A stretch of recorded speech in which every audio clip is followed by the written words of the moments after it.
Last time in the saga of Terra Nova, let's see. Well, there was Albert had placed the arrest order the session before last on Whiskey. So basically, Arturo had his political debate with Whiskey, and then once Whiskey had made a complete ass of himself yet again, the security forces basically like Order 66 activated, and they took him into custody. Um, because he was now running unopposed, Arturo automatically won the election, and within a few seconds of being told he had been elected uh, colonial supervisor, he immediately told his predecessor to get lost. Um, and from there, he had a meeting to determine his command staff, which included all the PCs, or at least from the original lineup. And he also placed an executive order to fucking arrest Havelock and Lattimore. And um, you know, the two of them are in the brig alongside Whiskey and the Russian that you captured the session before last, Streletsky. And all four of them were questioned, and we ended the session there.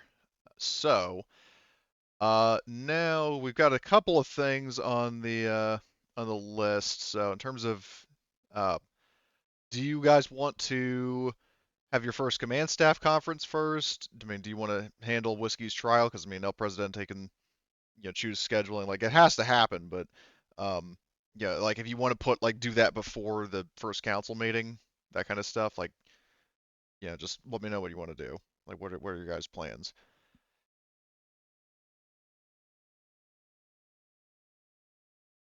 We could do the court thing. Okay. Um, I mean, if you guys want to do that first, you can. Yeah, sure. Um, okay, so basically, yeah, you schedule a court date, and you guys go to the colony courthouse, because I made up a map for one, and hold on, where it seems Blitz is not connected yet, or at least to the new map. Is it still loading for you? Yeah. Okay. Um, But yeah, so basically, you go into the courthouse, and you've got a number of people. Like the generics, like the empty seats are basically just generic colony personnel, but you do have some notable people who are either willing, like who were summoned by the court, or were there in the case of MK Curran for like reporting purposes. Um, presumably through El Presidente's influence, you've got front row, like basically Conrad and Simone have front row seats, and then Richard's off to the side doing security. Um, you see also Albert. You would have noticed John Reynolds from the trailer park. He's he was summoned to the court. Um, and then out comes the prisoner. So you see this first. This lawyer comes out, the defense attorney, and Whiskey comes out, and he's just, what the last time you saw him, he was like a pompous. Well, actually, no. I mean, like the time before the last time you saw him, he was like a pompous ass. But by this point, he looks basically like this. Like he's just hiding under his shirt with his hat on top. And I mean, he's just like all of his confidence is just gone by this point. Um, oh, hold on a sec. Let me just read this message. Um, oh, okay. Well, we can discuss that later on if you want, Magus. But for now.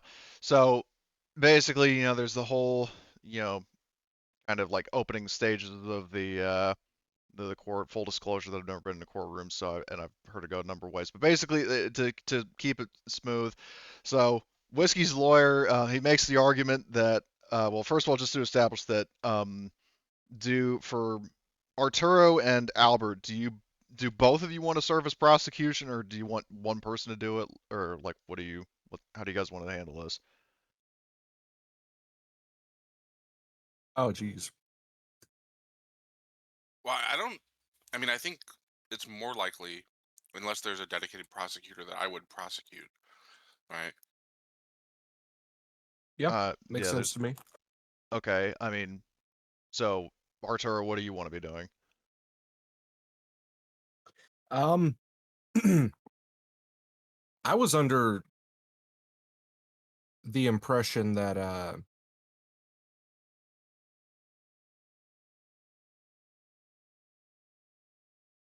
what man, I'm trying to find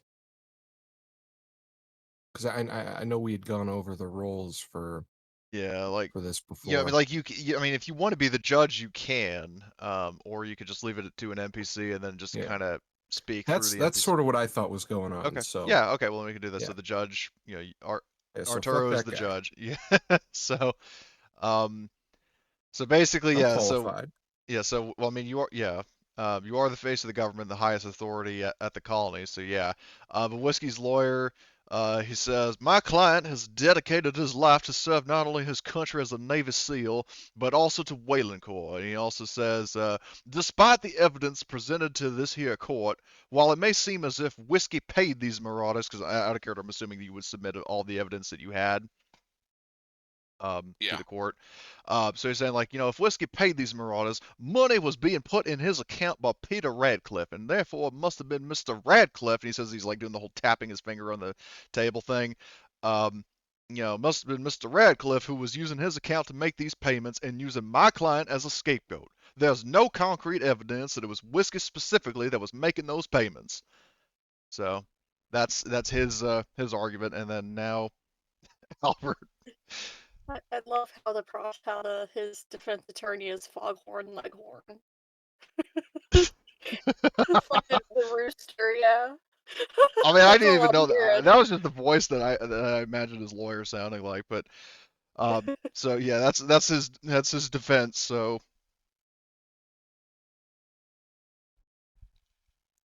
Should I be speaking? yeah, yeah, it's your turn to make Yeah, your argument. would the prosecution please rise? Yes. Oh god, that's great. Really playing in the judge role. Um, Mm-hmm. so Yes. So as we will demonstrate today, Whiskey was not only a knowing participant in this scheme that resulted um, out of people died, right? Yeah, people did die, yeah, so I can people have say. people have been killed. And Conrad, speaking of, yeah, Conrad, I mean, he's been shot twice by these marauders, and he did say either to me in DMs or to the group or both that if you want to call him to testify, he will. Um, but that's an option that you have. Yeah. So uh, we will present evidence that shows um, Whiskey knowingly and willingly used his funds to pay off and bribe these mercenaries to attack our colony, leading to the deaths of multiple citizens. He's been charged with conspiracy to commit murder and treason against the United States, uh, and we look forward to proving his guilt. Thank you. Sorry, I didn't realize we'd have a court thing today. I didn't like prepare anything. Oh, that's fine. I mean, it's all just fun and games, kangaroo court kind of antics. Um, Yeah.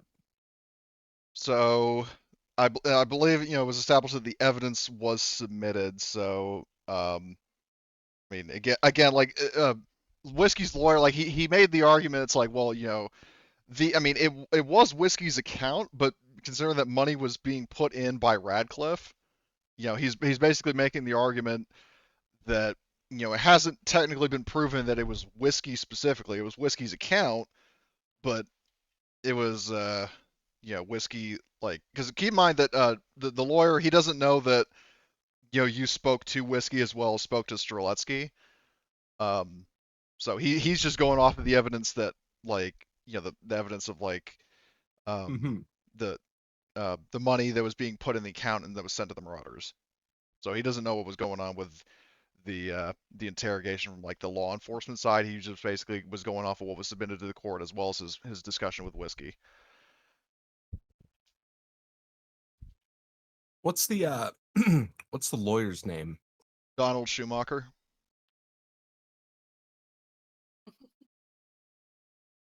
But speaking of which, I should You know, make that's a his. pretty normal name, but it's still like it sounds silly to me for some reason. It's such a lawyer name too. Yeah. This guy's got like billboards like hurt in a car accident. Want money for your Hmm. pain and So out suffering? of Call character again, 155 Donald or whatever. What's the question? I took notes on this, but the Russian guy we captured, he said the Merc CO was being paid by whiskey, right? Like he knows that. From what he knows, yes. Like he said, but that also does kind of go back to what the lawyer said about like, well, oh, well, it's whiskey's account, but that doesn't mean whiskey signed off on it. Like he that's the defense that he's going with. Okay. Didn't he meet them? Who, whiskey? Yeah, like wasn't No, that something that No, he came out of didn't. the interrogation?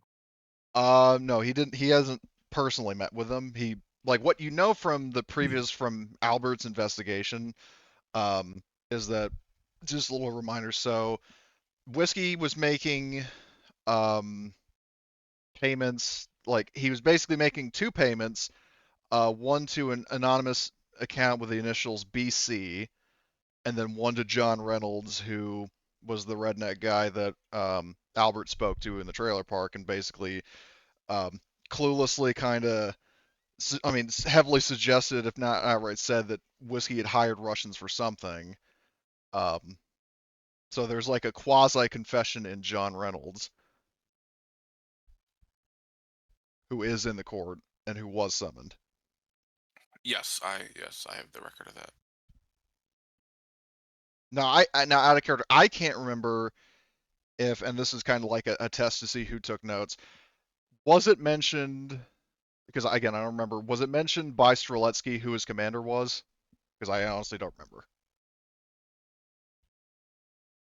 I don't. Let me check. I don't. Vladimir can't recall if- Rashenko. I can't recall if he provided a specific name. Oh.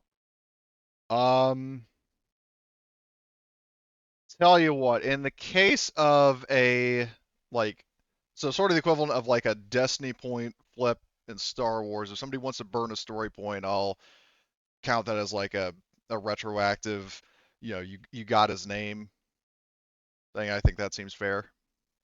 I'll use one of my story points. Okay. 'cause So I okay. have 3 of them. Okay, So there I'll you go. go So spending so one. Streletsky, his commanding officer was a Russian by the name of Boris Cherdenko, which I will put that name in chat, or in the notes.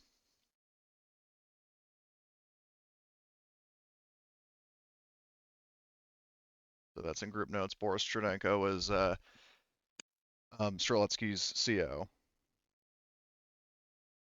Which I will suggest the fact that his initials line up with the guy that Whiskey was supposedly paying, in case that wasn't obvious. Mm-hmm. I'm going to look at Mr. This guy does not have a neck.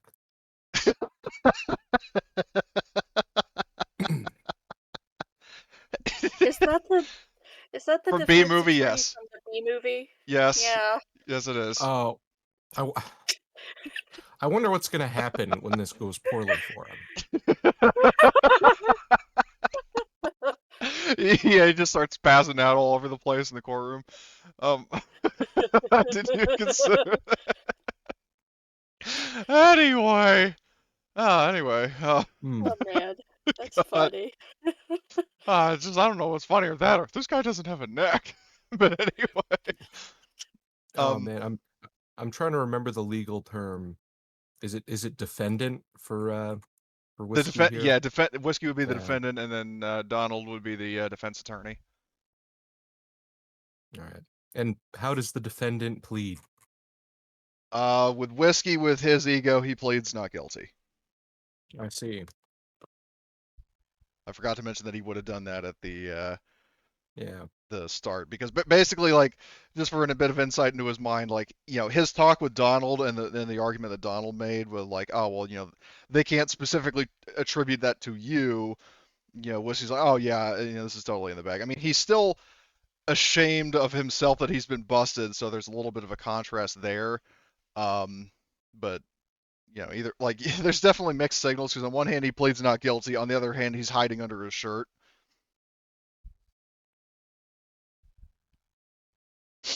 So it's a The little. evidence appears to be quite strong. Are you certain that you would like to plead not guilty?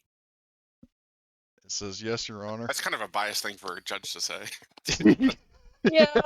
Well, I mean, Kind of a biased judge. He's a dictator, so or has the mindset of one. So I am multiple branches of the government. yes. Oh Jesus. So, yeah. So I mean, you got a lot of reason to be biased, but so anyway, so he pleads not guilty, and Donald made his argument, and I mean, is there anything? So from Albert's perspective, are you going to want to call anybody up to testify, or are you going to submit any additional evidence, or like what's your plan? Yeah, so I think we would have to get the Russian guy that we captured to testify. Okay. We would have to get what's his name, Radcliffe, or not Radcliffe, the John Reynolds. Reynolds, yeah, that dude to testify. I would also probably want maybe like what's her name, my assistant. Alexandra. Yes, Alexandra. Basically, I mean, we didn't talk about this because we're speed running this, but like, presumably she would have investigated the like digital records of Whiskey's account, and we could like assert or we could demonstrate that no one hacked into it, basically, or that that we couldn't find any evidence of hacking, so that disproves the defense's Right. claim. And then yeah, we would also call Conrad as someone to Okay. someone who is a victim, basically. So who do you want to call up first? I guess we can first call up Alexandra to talk about the Okay. evidence. So she was in there all the time, and I'm assuming El Presidente is like Miss Espinosa plays Rise, right? Yes. Okay. Well, So I mean, I would call her, right? It oh, wouldn't be the right. judge. Okay. Well, I'm just saying that I know the judge sometimes plays Rise. Anyway, so she goes up to the witness stand or whatever it is, and what are you asking her? Like, how are you specifically phrasing your question? So, Deputy Espinoza, were you assigned to investigate the defendant's bank accounts? And she says, yes, sir. Can you please tell the court what you found during the course of your investigation? Her eyes dart over to Lord Farquaad, and she says, gladly, and she basically goes on to recount the thing of like, there was no evidence that the defendant's account was tapped. There was a consistent pattern with the payments that he made that aligned with the attacks made by these marauders, and the frequency in which it happened could not possibly have been performed by a man who was nowhere near the colony. She says, implicitly referring to Radcliffe. Like, out of character, presumably there's a communication lag between this colony and Earth, right? Yeah. Where this guy Yeah, or allegedly wherever is. he is. So, like, it's like we're talking Yeah. like several weeks minimum, if not months. Yeah, so I would, just so like lay out the time of events and make it clear, like, it's not possible Yeah. that there was, this guy was ordering it, basically. Yeah, exactly. And how did you find, where did this money come from that the defendant was using to pay off the Russian mercenary?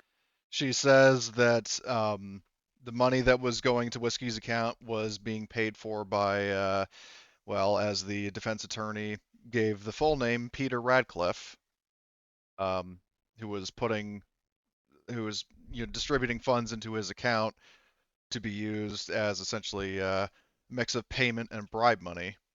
And she says, when she says bribe money, she kind of looks off in the direction of where Reynolds is sitting in the back of the courtroom.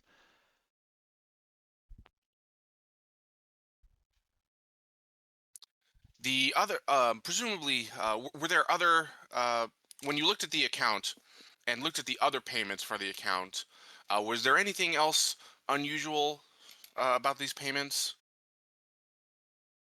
Um, well, Eric heard him think because she did mention that the payments were made at a frequency that was um like that Radcliffe. I guess she basically just echoes the part about how he like basically the frequency of the payments that like the Russians were being paid more but not as often, and the Reynolds clan was being paid less individually but more frequently. So there was a different pattern to the payments, almost as if Whiskey, wanted to incentivize the Russians more. And in terms of other payments, did you notice any payments for common expenses, food, housing, anything of that nature? And she says, "Yes, sir." He was making standard utility payments. Okay, at this point, I'm trying to think. I don't think I have any other Okay. questions.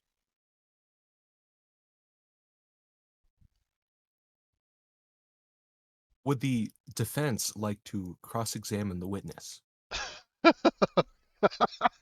You really weren't prepared for this, weren't you, motherfucker? So, um, God, I don't know what kind of argument to make.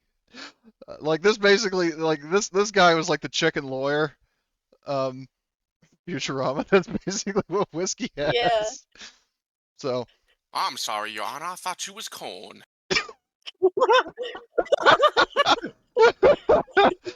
well, no, he looks at Alexander's like, I'm sorry, I thought you was a big man. Which then, it would have started a fight because, you know. But anyway, so well, he doesn't. I mean, he basically like he pulls out one of those little uh like cloth things. He's like wiping his sweat. No, no, Your Honor. I see. Uh, would the prosecution please call the next witness?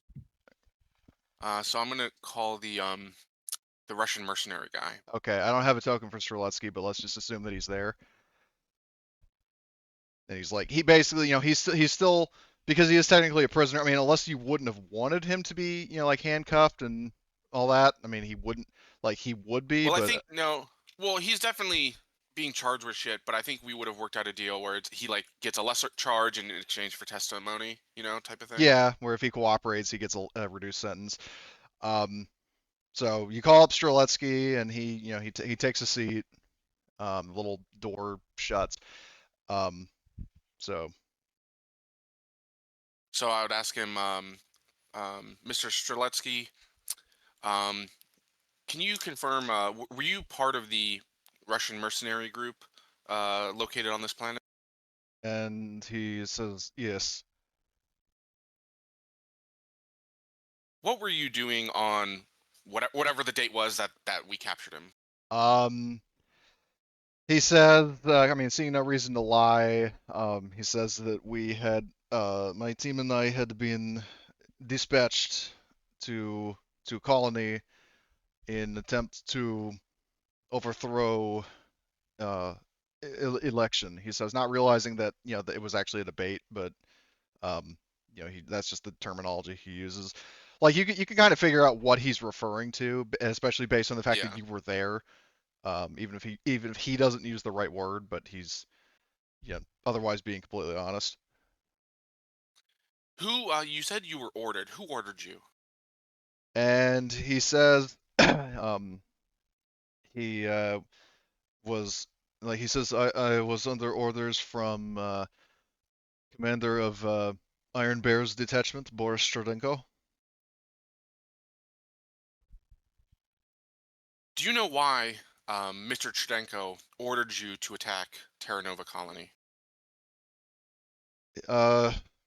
We were under payroll to attack colony due to our clients wanting to make colony look weak and present himself as having solution is what I've heard. And who was this client? He because out of character, 'cause all of a sudden my mind blanked. I can't remember if Cherdenko mentioned whiskey or not, or if he was just referred Yes, to he as. did. Oh, he did. Okay, thank you. I didn't want to. I Objection, didn't. hearsay? Huh? He said during the interrogation that he knew whiskey Okay. was paying Yeah, him. I wasn't trying to like sell you short. I was just sometimes memory isn't 100%. So okay, so then yeah, he just straight up names drops whiskey.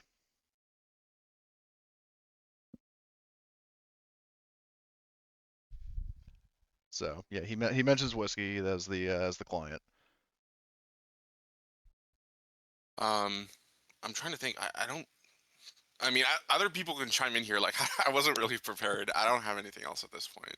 Yeah, I mean, if like Emily, for example, if you have any questions that you would want to ask, I mean, you can just say them out of character and then put them in Albert's head, Yeah, of course. which goes for not only Streletsky but also the other two people that he wants to question. Of course. You could maybe ask Streletsky, like, I don't know if you would know this, but like, does he have an idea of like the frequency of the payments that we're going to Chudenko? Like that type of thing. Like, frequency, amount, like how much was he getting paid, that type of thing. Yeah, so I'll just ask him. These payments that your mercenary company received, do you know how frequent they were? When was the last one? He says that well, he doesn't know like when because he says, and he's being truthful, he doesn't know when the latest one was, but he knows he was most recently paid like the night before the raid that he went on with his team. Which, whether he realizes or not, overlaps with what Alexandra said. Mm-hmm. So, you were paid the very night before the attack. Thank you. No further questions. Okay. And he gets up, and then one of the like security officers, because he is technically a prisoner, kind of escorts him out of the way. So. Well, hold on. Whoa. Oh. Does the defense have anything? Yes, actually he does. Thank you for reminding me. So Donald gets up and he kind of strains himself getting up, sort of wobbles a bit. He waddles over to Streletsky and he says, "It's like, proud Terra Novans, can we really be accepting the testimony of a known terrorist who not only served a company that was attacking our colony, but also participated Objection. in one?" This is not a question. Yeah, objection. You're leading the witness, and You're being a bitch. Well, yes, but you're leading the witness and trying Oh. to undermine this witness's Oh, okay. credibility. Well, that's just GM incompetence in court. Never mind. Well, that kind of translates to this lawyer. I mean, whiskey. This is the best he could get. So, well, okay. When you put him in this place, then he This dude definitely did like a 30-day online. Oh, okay. Well, suits. in that case, he backs down. He backs down. Yeah, we just look over. He got force fed some humble pie. Yeah, we look over at like where he's sitting. And he just has lawyering for dummies on the like open on the thing next to him. Yeah. He's like furiously pulling napkins out of a napkin dispenser to like. Yeah, wipe the sweat off. Yeah, exactly. Like the original fucking cloth he used is soaked, so he's just like going through all these fucking napkins or whatever is on the table. Threw it off the side and it stuck to the wall. So. Okay, well, today was a bad day to stop sniffing glue. So he says that, and then Garvey over here, like he whispers over to Simone, because basically Simone, from your position, like he's been leaning forward with intent, like his finger tenting, watching this with delight, and he whispers over to you and Conrad. He says, "And he's sweaty. It'll probably melt." Yeah, we'll have to take him out of the courtroom in a bucket. Jesus Christ. So, Bailiff, could you get this man a bath towel or perhaps can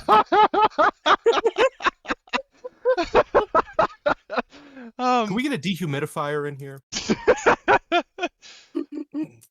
Good idea. It is a tropical planet. Anyway, but okay. So if you're done with Streletsky and Donald made a dunce out of himself, he just sits down in equal disgrace to his client. So Streletsky steps down. One of the officers escorts him back into the whatever room is like the de facto holding cell for the convicted. Are you calling anybody else to the stand?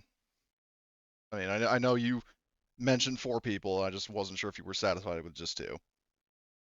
No, we'll call the Reynolds. Okay, so this is where I kind of nod to Albert, or not Albert, Arturo. Oh boy. Reynolds plagiarized. So he just, yeah. so he waddles on up, and he gets into the defendant's seat. He's just sitting there, and he's got his yeah, he like other people, like most of the people in the courtroom are, wear like, suits or like work uniforms or whatever. And then there's this guy who's just dressed up the same way he is in his picture, like he's just not dressed for the courtroom at all.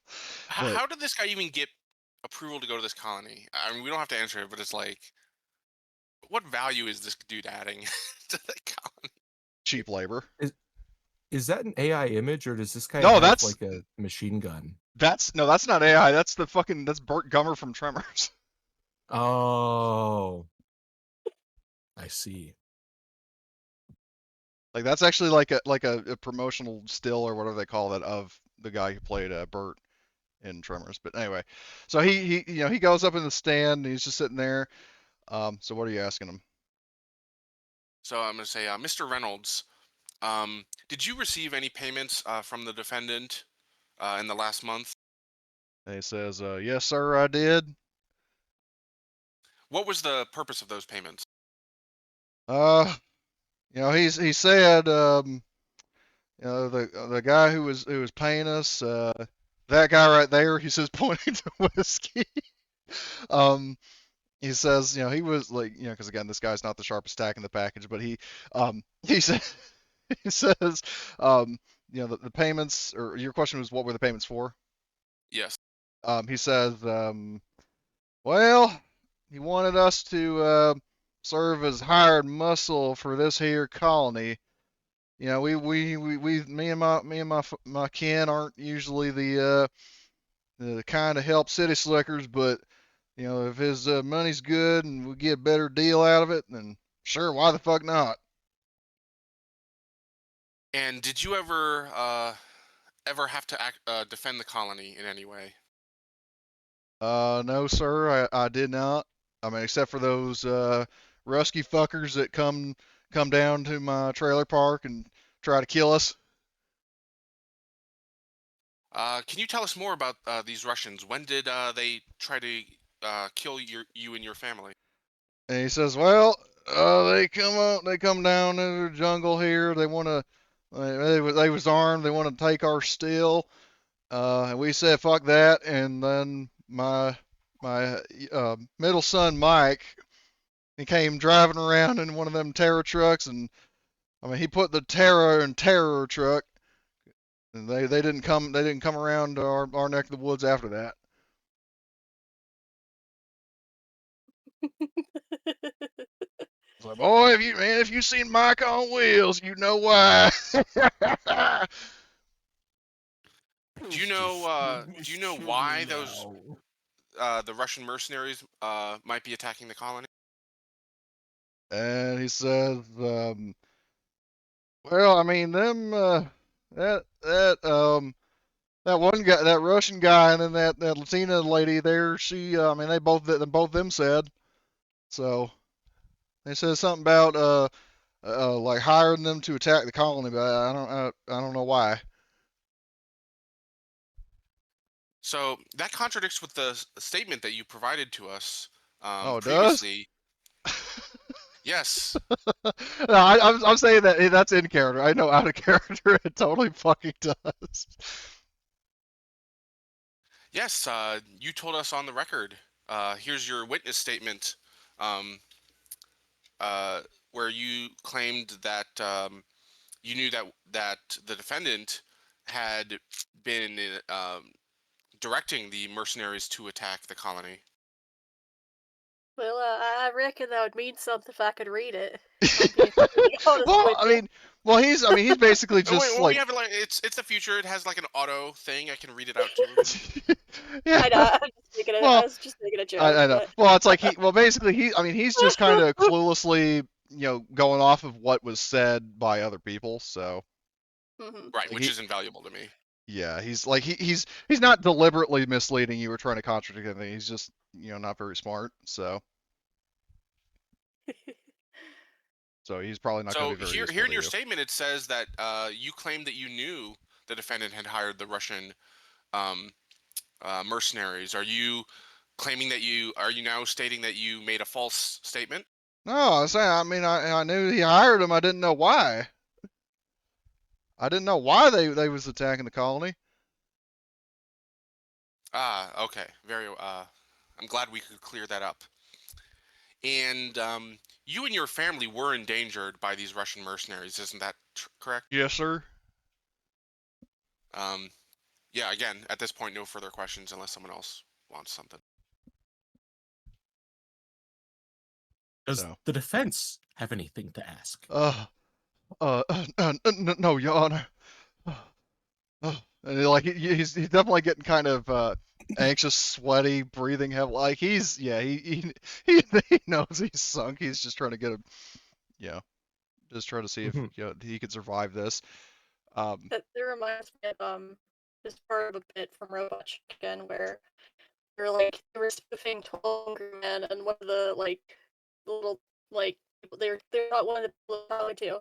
The defense lawyer was like, "Sir, is it true that your mother, your sister, and your aunt are all the same person?" So Sorry for interrupting, but that's what that. Yeah. so yeah. Anyway, so Reynolds. So he, if there's no questions for him and the defense, it doesn't want to cross-examine him. He, John gets up and he goes and sits back down. Okay, so the prosecution calls Conrad Bass. Okay. Conrad goes up and, takes a seat. And with Gregson's son, I basically will be playing him as he describes. So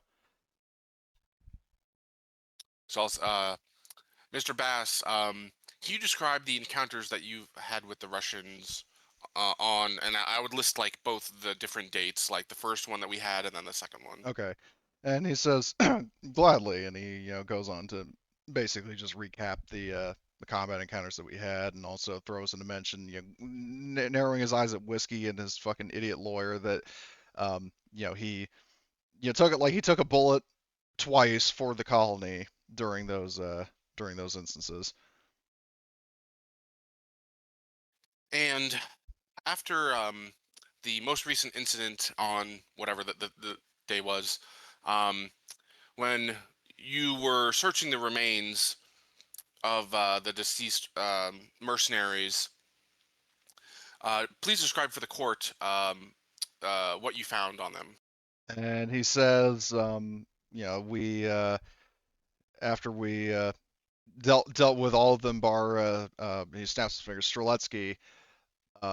We we searched Streletsky as well, and we found, in addition to all their dog tags for their unit, they were each carrying several $100s in cash on their bodies.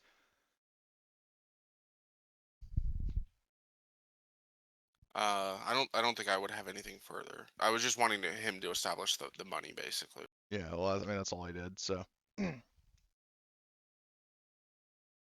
Did Conrad do any computer investigation on Whiskey? I thought maybe um, he did. so that you guys know of, no. Okay. So unless I knew that he knew something, I wouldn't ask about that. So yeah, I wouldn't have anything further. All right. So, and before you ask, Judge, the defense attorney doesn't want to cross-examine because he already made an ass of himself the first time. So, I'm gonna ask him anyways. no, Your Honor. Interesting. Okay. At this point, that's pretty much everyone. I don't know if there's someone else I should call. Anyone have any ideas?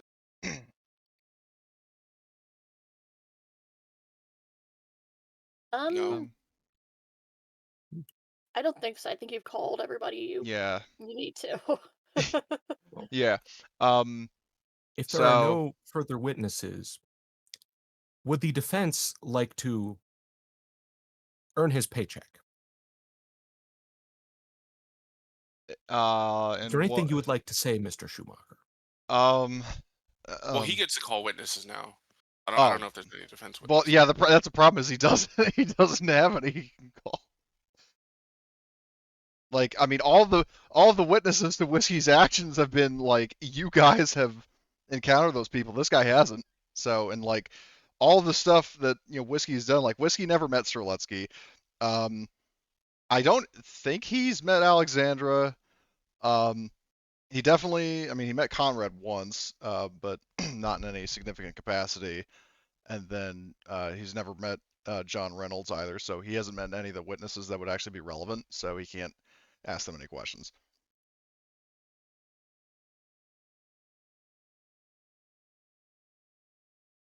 Like, as boring as it is, I know, I can't really think anything that he can really do by this point, so which is in your guide. Does he have anything he would like to say? Well, we can go to closing statements, right? Yeah. I mean, I guess. I mean, does the defense give closing statement first, or does the? I think usually defense. I don't know. I would say the question. Yeah, it's the defense and then the prosecutor. Now the question is when in terms of defense, is it the defense attorney or the actual convicted? The attorney. Okay. Well, the convicted can represent himself. Oh, well, he's not going to. I mean, usually they just have the attorney. Yeah. Well, the attorney basically, I mean, he just, goes on to say once more that, in light of, like, he basically reiterates what he said before. It's like, in light of, Whiskey he may seem less reputable in the eyes of some of the citizens here, but he is a good man, and as I have said prior, he has dedicated his service to Weyland Corp and the United States government. And that's all he pretty much says. Like, 'cause that's really the only argument he knows. I don't know. Like, unofficially, now that I'm thinking about it, I kind of wish or wanted to call a witness just to testify that Whiskey's music was awful, because I want that in the court record. But we don't have to do that. Yeah. Well, Garvey's here, right? Well, and Simone, who was physically harmed by it. Yeah. So he's not just being Show charged us on the doll where the defendant's music harmed you. He's not just being charged for like the terrorism stuff too, right? We can throw disturbing the peace and that sort of thing in there, You can. Your Honor, my client, well, you see, what he did for the betterment of the colony. You people may say, that he did what he could for the betterment of the colony. He laid down his life. He, that type of thing. Yeah, well, he's trying desperately and failing horribly at trying to, remind people that, Whiskey is like this, like, heroic figure due to his ostensible past service as a Navy SEAL.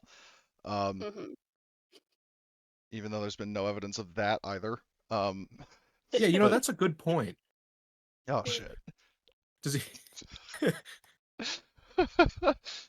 Where's the evidence of that? I mean, do you want to backpedal and bring that up? I think that should be brought up. Your Honor, my client, he did a extra. Well, what is it?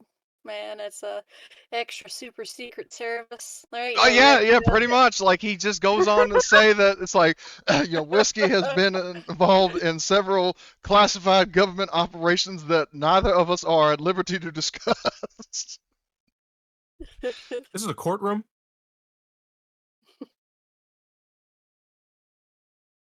And that's me out of character asking.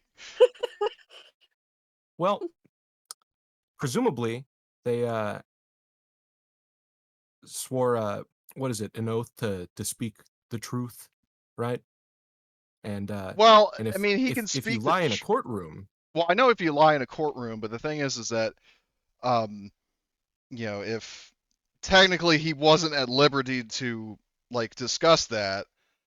I mean, we both know that he's full of shit, but like, Mr. Schumacher, seeing as you're also under obligation to speak the truth against penalty of perjury, have you seen Wait, what, evidence? Marty? He's not. The lawyer isn't under oath. Only Yeah. witnesses are. Oh, is that so? Yeah. Mhm. Yeah. Lawyers lie all the time. What are you talking about? Well, I'm Yeah, I'm especially gonna run it defense back. attorneys. Or they'll, like, the way they do it is that they can cleverly leave out details that would change what they're saying. Yeah, I mean that's what what he's doing lawyers pretty can do. much, Mm-hmm. or at least what he's trying to do.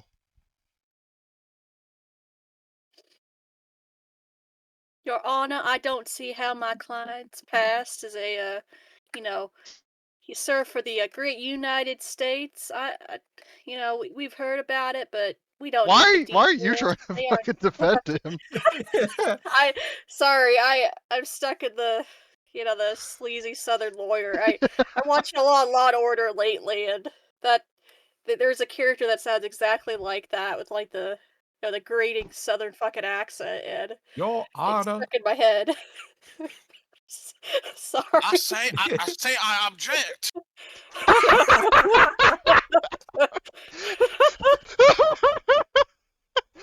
Magus, I'm gonna give you a story point for that. That was funny. That got everybody out. This here's a travesty of justice, I say. Oh fuck! Oh, that's great. Anyway,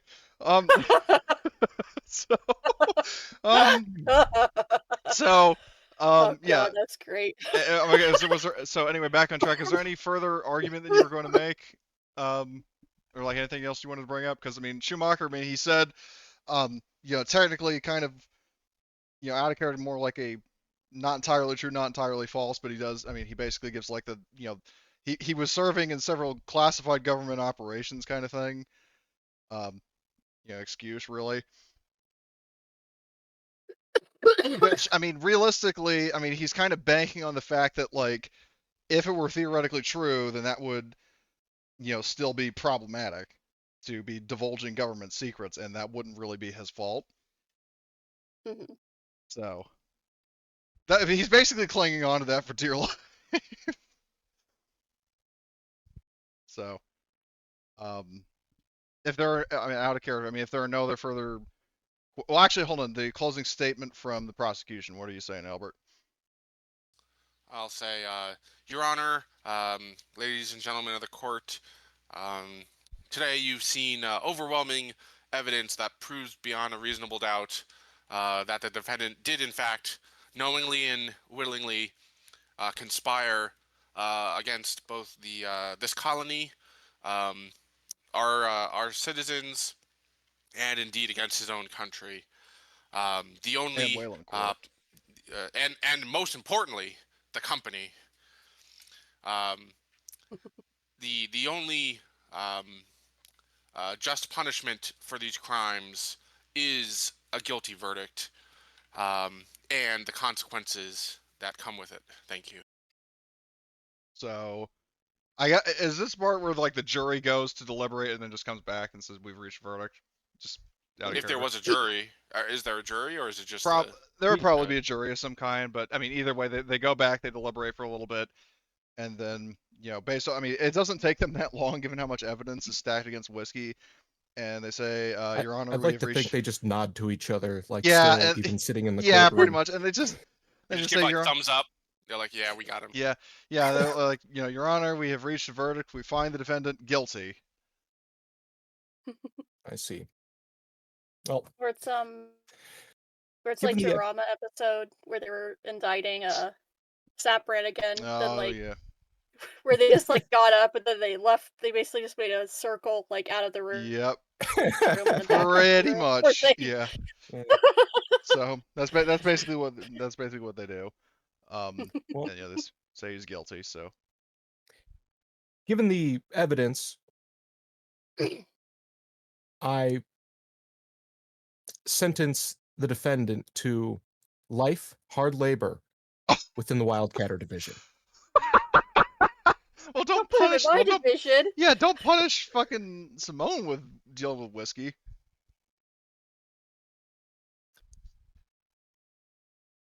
You want to hear a Southern? Well, just this case, a judge. Watch the post. The clip I just posted. Don't worry, he'll be kept away from you. Well, what'll he be doing? I don't know, mining rocks and shit. Well, just so you know, the Wildcatter division, those aren't miners, those are like surveyors. Oh, well, in that case, I mean, if you want to sentence him to life he's in going the to the mines, mines. yeah, you can. Life in the mines. Oh, God.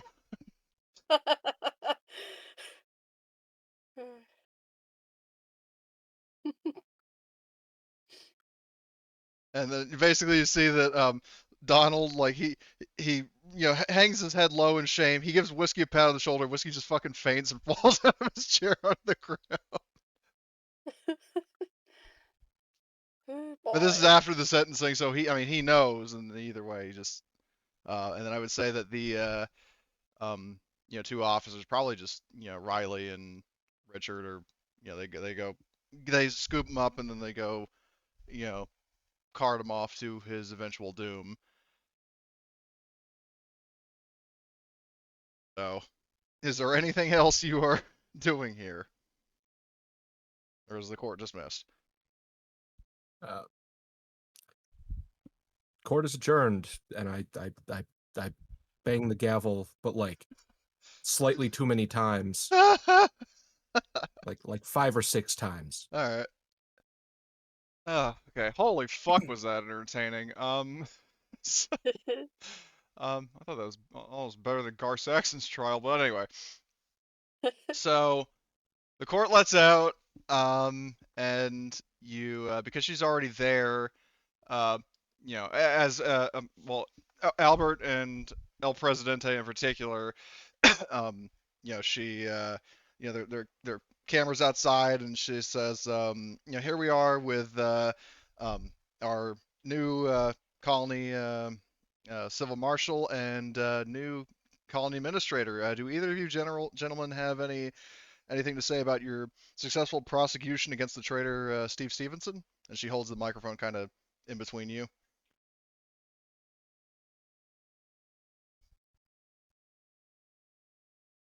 In case either of you He's have been comment. sentenced to the mines. And by For his mines, we crimes. mean the minefield. Oh god. Okay.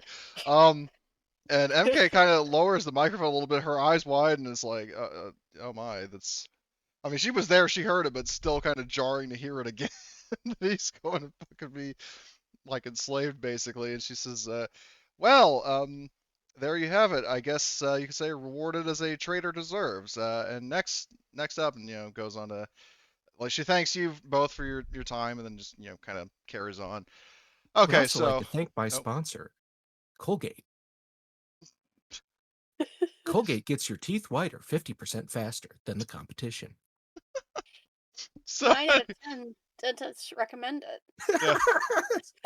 So anyway, so now that you've absolutely dealt with whiskey once and for all, are you guys going to have your first council meeting, or? Yeah. Okay. So you can schedule that for like a little bit after the court date, so you guys can like get some rest, get some lunch, get so on and so forth. If you want to have any kind of dialogue between like the the courtroom scene and the council meeting, you can, or if you guys all want, we can just skip to the next scene. I don't know if you guys want to like discuss El Presidente's sentencing of whiskey, but No, I mean, he got it. He got.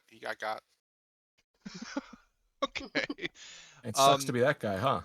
yeah. So anyway, so like an hour or so later, you go to the government operations and I forget the full name because it doesn't show, the government operations and assembly center. So naturally, all the main characters actually arrive first. You have some people come in first. You see Danny enter, and she gives like a little smile and a friendly wave to everybody as she takes a seat. Um, Next in comes Sky Henderson, who sort of smiles and nods to everybody.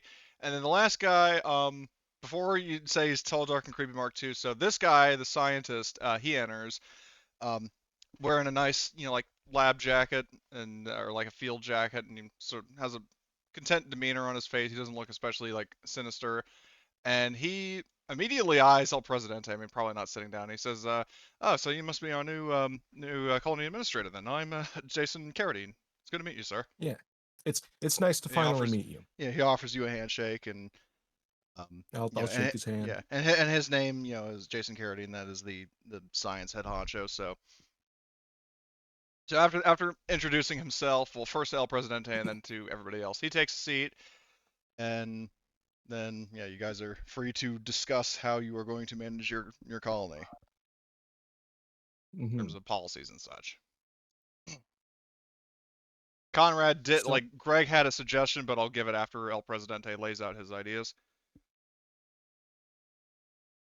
first order of business, I propose that we establish a free market location.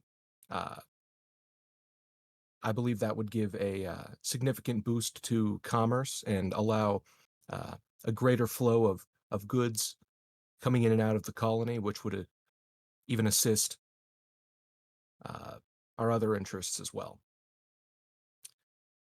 Does anybody else have any proposals? Conrad raises his hand and he proposes that instead of the market, he wanted to see if we could get home. What was it? Hold on a sec. He was suggesting getting an AI core upgrade for Terra Nova, and the reason why is because in a meta sense, like how it works is that so by default when you're doing the rolls to develop like increase the colony's stats, you cannot push that roll, but if you get the AI core upgrade, you actually can, or you can Hmm. push one roll per cycle. Is the free market like, is that like a mechanic in the game? Yes. Yeah. So if you go to the journal section and then click your colony, Yeah, I'm going to share the then show players.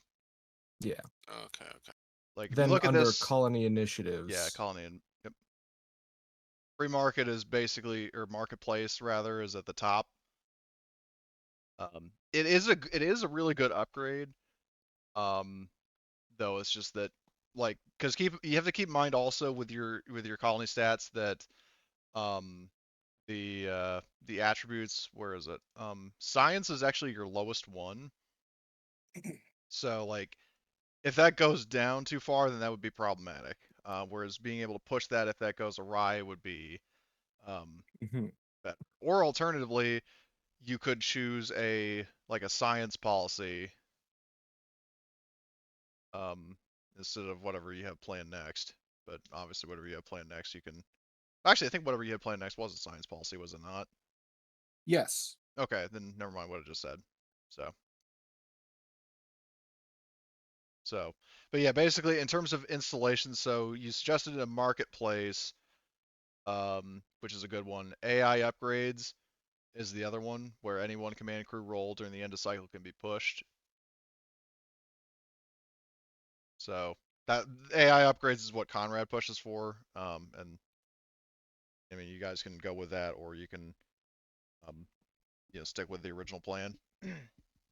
So is there like a limit to these? Like we can do one policy, one installation, one project per If you scroll whatever? up past colony initiatives, there's a chart for colony development that basically like each level of the colony determines of Oh, how okay, I many see, I things you see. can do. Like so basically the level you're at right now, you can have one policy and one installation. When you level up to the next sort of tier, you get one policy and two installations. And Is you know, I assume that there's like a thing that's tracking all of this for us, right? yeah, we have a if you look in the actors directory in colony and planet info, there's a Terra Nova actor. It has like a gray Yeah, yeah. icon, and that shows you your attribute stats and um, how many cycles it's been, which I'll change it to 1 now. Your level, you're currently level in Scepter, and you're at 23 out of 30, well, technically 31 to get to your next tier. And for anybody who doesn't know, like the attribute, like the development level total is basically if you add up all your attributes, and then that's what determines level. Okay, I see.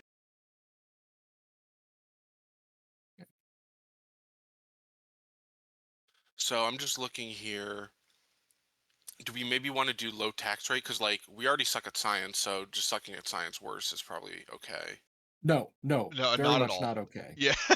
Uh, we have to keep everything. We want to bring everything up kind of together, because if one particular thing dips, then we're met with there's like a specific word for it, but like a very not good event. All right, Basically, so if you basically, so if an attribute goes to 0, then by raw the colony collapses. oh, that's interesting. Okay, so Yeah. basically, like all the policies have things that it trades off. So my policy proposal would be the anything goes policy, which we kind of just throw ethics out the window, but that's not super important because it brings the science up and the economy. That's what's really important. Our spirit is currently 5. Yeah, I think your spirit's the second highest. Yeah, because potential is the highest, or the Yeah. yeah. So Um. I'm just thinking like in character, I'd be fine with that. Yeah. I like the AI thing. I think that'll help us in the long run Yeah, as because well. yeah, you can take the AI core as an installation and then have the anything goes policy for your policy. So And these attributes, those affect the roles, right? so the roles, the way it works to develop your colony is you do a role that's determined by what your role in the command team is. Like so, for example, for you, Albert, you would be doing a command role. Um, and you could like in this case for Um, you can actually get up to a +3 from certain departments, but the way I plan to handle that is like for people who aren't fully established yet, you won't get that bonus. But in the case of Albert, because you've been, established with the, well, actually, I guess Simone as well, with your respective departments, whereas El Presidente kind of, I mean, he didn't fully get the popular vote. He just won because his opponent was a dick and committed treason. So like, and at least not initially because you're kind of an unknown. You're not going to get that benefit if well, that's assuming you do any of the roles yourself. Because just for anybody who doesn't know, the colony admin isn't responsible for any attribute, but he's kind of like a wild card that can. But even then, he uses command, which, as I understand it, is not really his forte. So, um, but anyway, yeah, you would do a skill roll to see if your respective attribute increases. If hopefully that's clear.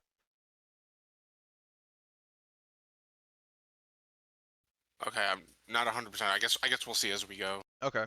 Yeah. Um, So yeah, I think we should agree on policy first. So for the policy, like I guess what are we trying? Are we trying to level up specific attributes, Arturo? Uh, so science is our lowest at the moment, and keeping that from dipping down to 0 is the most important thing, and I think that spirit being our second highest attribute, we can afford to lose a point in that to bring up our two of our lowest, science and economy. Okay, I agree with that. Yeah, I guess it's kind of like plays in it, like we're sort of in a desperate situation and we gotta like just do whatever is necessary to get things working. So Simone is the only other player here. I mean, yeah, because 2 out of 3 are in favor of. Are you in favor of? The NPCs will kind of nod along to what you're doing. So Yeah, I'm good with what was proposed. Yeah. okay, so you are taking. But just to be clear, like this is like slightly like we could do unethical experiment type stuff. That's what we're Oh, saying absolutely. Yeah. So I think Dr. Science Man, I'm yeah. sure, is thrilled. Okay, so I put Oh, fun. anything. Well, I mean, he doesn't. Jace, he doesn't really seem like maliciously enthusiastic about it. He just kind of like he likes the idea of sort of an increased threshold of what the science department can do. He just doesn't. He probably just doesn't realize like the evil plans that you have for it. So The like sheeple. he's basically one of the people like in Revenge of the Sith where he's cheering on Palpatine forming the Empire and not realizing what that actually means.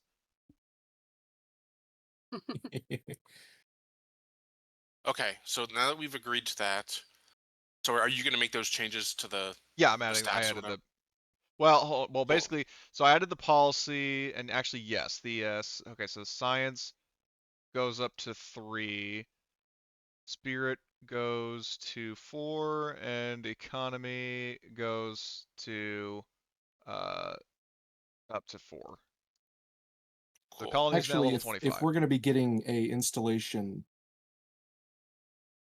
the AI upgrades costs 1 economy. Right. Well, yeah, Yeah, it says it's yeah. okay, then so it just basically goes back down to what was it, 3? Yeah. Okay. So, all right, and then I'm going to put the AI core in. So I have a question. So the installation, the marketplace says it adds a point to the attribute rolled randomly. So is that a one time or is that like a regular thing that happens every Installations are cycle? permanent, so it will be once every cycle. Yeah. So I mean, a marketplace maybe sounds better than me because that will long term lead to more increases. Right, but if you Well, fuck up a roll to develop the stat, then the attribute decreases by 1. yeah. Oh, okay. Yeah. And even if That we may be don't a good fuck one up to a pick roll, up when we can when the colony grows again. That may be a good one to pick up the marketplace. Like once we've definitely. grown a little bit. Okay. Being able to push a roll though too, I mean, that's also very good because even if nobody fails, then we can still push a roll to get more points, which probably would end up being at least 1, maybe more. Yeah, because the thing is that if you get more than 1 success, so basically, so if you get no successes, the attribute decreases by 1. If you get 1 success, it stays where it is, and if you get 2 or more, then it increases by 1. Okay. I think I'm fine with doing that one and then maybe doing marketplace the next time. Okay, so I'll add Yeah. AI upgrades to the thing. I think that's wise. Okay. So let me just double check the colony development. Actually, there's the handout. It is it. Sorry. What the fuck is it? Hold on.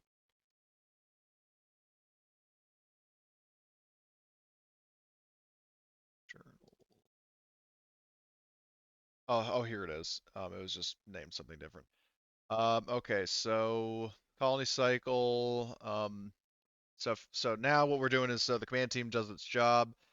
Um, each member of the command team has an attribute for which you're responsible and a key skill that applies to it.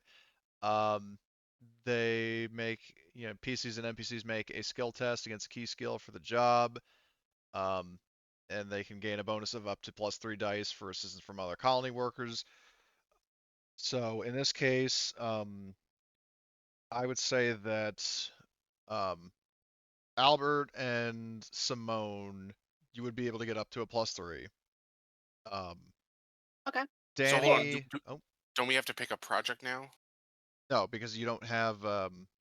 So the project, your current colony level, you don't get a project. Oh, And okay. even if we did, it would cost 2 economy. Yeah, I think. once you get to your third tiers, when you start getting projects. Okay. I see. So, but as I was saying, so Danny, Jace, and Sky would all get a +3 to their respective things. Albert and Simone would as well. Conrad and Arturo would not. So, I have a question. So we defeated the mercenaries. Would that give us any kind of benefit, basically, for making the colony more secure, like maybe a spirit or something yeah, like you know, that? I'll say That's that. a good That's point. yeah. You, I mean, you did. Uh, I mean, well, well, technically, as far as the people know, the Marauders haven't just given up outright. So I'm going to say no, not yet. Um, but I will Okay. keep that in mind because like they know that basically as far as the wider public and even you guys to an extent know whiskey was behind it. It can be assumed that they would probably stop attacking it if they were on his payroll, but there's no telling at this time. So um, anyway, so the command staff. Let's see, which attribute was it? Oh, seeing as Whiskey's, gotten life in prison, we're going to seize his assets. Okay, we'll Yeah. go over that in a bit. Just a side note. All right, well, do me a favor and note that in the group notes because I made that not just for me but for you guys. If there's something important you want to note down there, like I know Emily's a chronic note taker, which is fantastic. But I made that if you guys want to share notes together and keep track of stuff, like I'll put things down. But if you want to put like reminders to me or whatever, then throw that in that channel. The only thing I would ask is that it just doesn't turn into like a discussion channel because it'll make it harder to find stuff. Okay, so for attributes, I'm gonna roll do Conrad first. I'm just going down the list for the corporate director. He rolls I think it's manipulation. So manipulation for Conrad. His total pool is let's see, he's got 4 plus what? Okay, so 9. So slash R 9d6. Does he have any story points? Because this is not good.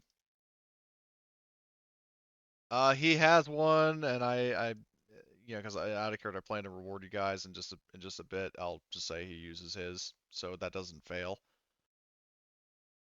Okay.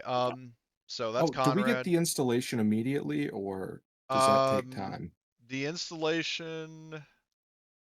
I think you get it immediately. I mean, I don't know if it's. Hold on, I just need to double check. Colony initiatives. Um, an installation is built once. And its effect is always available or applied every cycle thereafter. So I would assume yes, it is. Okay. So if you want, instead of a story point, he can push that. But if he pushes that, then nobody else can push. What do you guys think? I mean, well, so I'm trying to think here. Um, if we fail any of them, we're gonna want to use a story point or push, right? Yeah. So we already failed this one, so we know that we would do this. I'm just wondering, is he getting less dice than others? Well, So, like, how many dice would I have when I roll, for example? Well, like I said, the way I handle it is because you have been, established as the sheriff. You've been working closely with the department that you are in charge of. You would have a +3 to that, just because of all the security folks, and especially when you have support of your more loyal members like Alexandra and Dustin. That's where that What bonus skill is. is he rolling? Well, Though? but I mean, it's +3, so it's like my manipulation or my command +3. Yeah, whatever your command dice pool is for your empathy and command, and then you get a +3 on top of that. So if you had say 9 dice total, then you would +3. That's 12. Okay, I understand. Okay. And so this guy, Elliot Richard, like, what's he rolling for here? He's not rolling for anything. He's not part of the command staff. Oh, okay. He's just in the room Conrad because he wanted to rolled. be the bot. Yeah, Conrad was the one who rolled. Oh, okay. I was 'Cause he's the confused. corporate director. So I mean, Conrad had 96. I think letting him push that's probably better. Okay. I mean, do you guys want to use that as your freebie push? I would agree. Okay, so Yeah. I would assume pushing is better the more dice someone has, whereas the story point is better the fewer dice that they have. all right. Well, he got he got 3 successes, so the attribute actually increases by 1. So where is the? There it is. So he's in charge of economy, so that would go up to 4.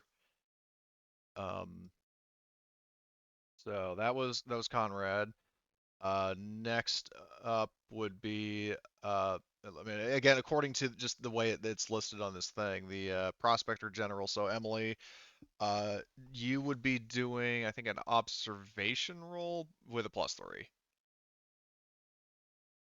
Whereas before you roll, I just want to double check that it's the right. Yeah, prospector general uses observation. So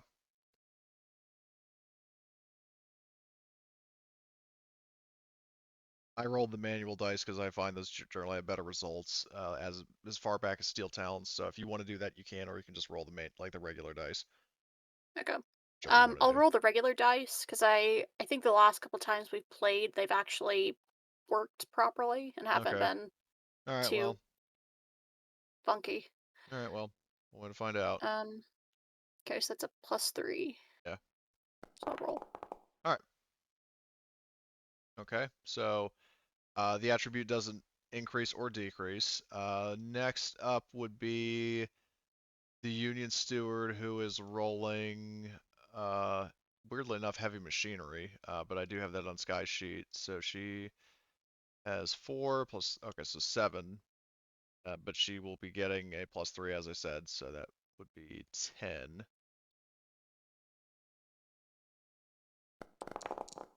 Oh my. So she got 2 successes, so your fucking, whatchamacallit, goes up. Your, Maintenance, maybe? yeah, or no, productivity. Productivity. Productivity is what Yeah. the Union Steward oversees. So that goes up to 4. Oh, did I? Hold on. Did I already? Oh, no, never mind. Emily only got 1 success. Um, so next would be the chief engineer. So where's Danny? Um, chief engineer uses Comtech, so she's got wits 5, Comtech of 4, R 90. Actually, no, 12d6. I saw at least 2 successes, so that goes up as well. Did I close that? Oh, there it is. So the maintenance goes up to 5. And then science, I will um, roll for actually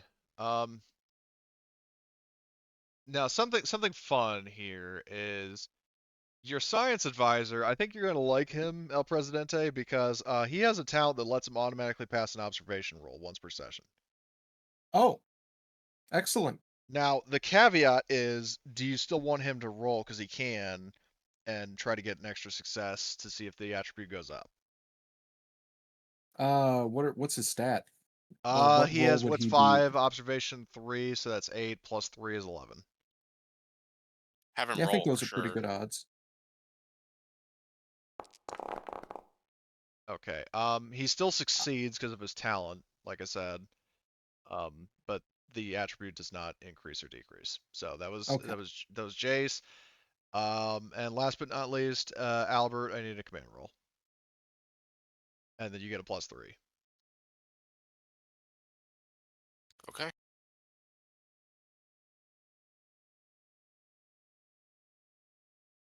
I didn't realize that command would be the skill, otherwise I would have increased it rather than manipulation last time, but whatever.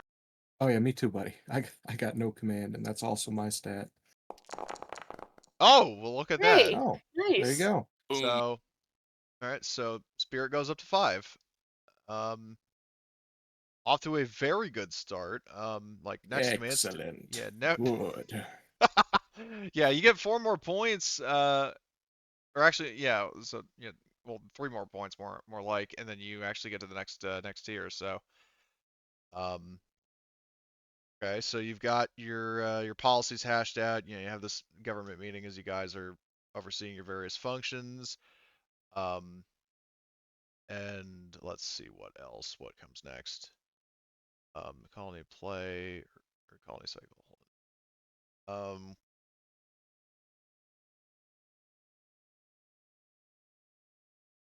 so okay, so phase 3 doesn't matter at all. And colony. I have a question. Does like for any of these attributes, does having a higher one of them, does it give any benefits, like specific things? No, it's basically just as I understand it, it's a score value that like the higher all your attributes in general are, the faster you quote unquote level up the colony, which in turn is what gives you more benefits. Like the values themselves don't matter, other than you want to get them higher. Okay, so it's not like you get to science 10 and then you get some kind of unique thing. Yeah, no. As far as I understand it, that is not a thing. Does the Okay. colony itself ever make rolls? What do you mean? Like, do we ever have to roll productivity or economy or No, whatever? no. Those are Okay. just like you're the only time you're rolling for like doing the rolls that you just did is at the end of a cycle. Like Well, basically no, like I mean, whenever like, does the colony itself ever have to roll a stat? let's see. Colony Like, attributes. It actually yes, but it doesn't specify what, like it says, so attributes do not only apply to the development of the colony. In play, they can be used by the GM to determine how the colony as a whole responds in certain situations. In these cases, the colony would roll a number of base dice equal to the relevant attribute, which could get out of control very fast. And its ability to cope or its reaction as a community would be driven by the number of successes scored on that roll. So technically, yes. It's just they don't really give any examples of what. So, okay. I mean, if you guys I have a think of question. something, then sure. Did you apply the attribute change from the policy? Because I see that, so science, we started at 2 and then we did the policy, so we should have gone to 3, but then we just got another plus, so it should be at 4, is my Oh understanding. no, he didn't succeed. Yeah. Well, he succeeded, but he It didn't. didn't. Oh, Yeah. it stayed, okay. Yeah. He Yeah. only got one success from his talent. Okay, So, okay, because okay. he doesn't get extra successes, the attribute didn't increase. For it to increase, we need 2 or more. As far as like proposals, as for when the colony rolls something like science, I would say that that's probably a given for trying to do something maybe alongside rolls from maybe a roll from Jace and then a science roll to like actually for doing a science project, maybe that's just like a bonus or something, like the colony science stat on top of whoever's actually like Well, doing what I would something. do is I would probably roll that attribute, and then those would be like maybe extra successes, that, or like if you get say 4 successes, that's a +4. I think I would probably do the latter, to be honest. Gotcha. So we'll keep that in mind. So, is there anything else you want to hash out policy? Well, I mean, because mechanically you've done everything you need to.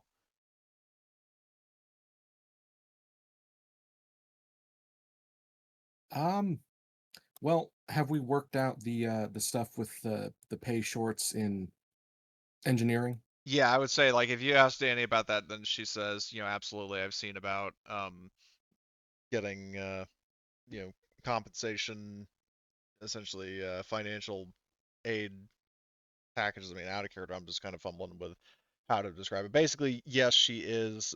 She has seen about compensating all the workers for like the time they've been working on like under unfair pay with Havelock. She has seen to getting those people paid. Okay. Do we get any kind of bonus for that, or is that just separate, or like Um, just in character stuff?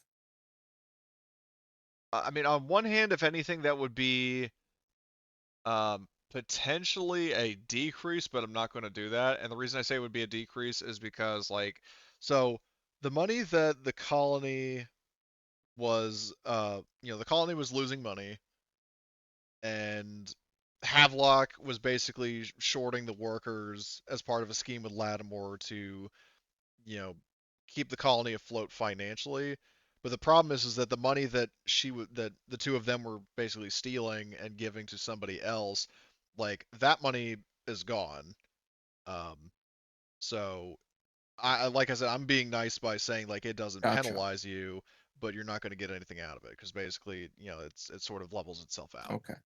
So that probably, like, if we didn't fix that, that would have been a negative potentially. Most likely, yeah. Okay. That or like a Oh, hit to spirit.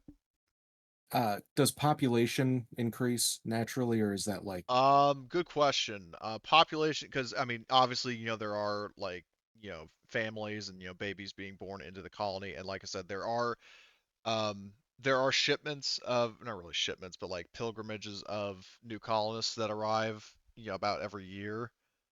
Um, but the thing is that, because you got here like a week ago, um, we're about to enter a period of 6 months with mostly no significant activity. I mean, there's obviously going to be like a major challenge for you guys to deal with, and some other stuff going on the side. Um, but population, unless it's something that is stat relevant, I'm not going to really, keep fine detail on it. fair enough? Maybe like Um, every couple of cycles update it. yeah. Like I mean, I just have to think of because the colony is about 10-ish years old and has had, like a pilgrimage every year bringing 100 colonists. And the reason it's an odd number is because, babies have been born and so on. Um, so anyway, that is that. Is there anything else you want to bring up to to the command staff? Yeah, I have a question. I'm reading this thing, and it basically looks like we would do these rolls once per colony cycle, which would be 6 months, right? Yeah. So are we gonna like start accelerating time here then? Yes. Like so, basically, because we're not gonna like this essentially the day by day thing. What we were doing was basically just for what was essentially the prologue of dealing with the Marauders, dealing with whiskey and stuff. There are Um, two more things we are going to handle before we do the next like kind of fast forward a little bit to the next, like, because basically something happens at some point during one of these cycles. And that's what I'm planning to do, just so you guys know, is like ask you guys, like, in general, what are you doing? Do you have any sort of special plans or agendas or whatever?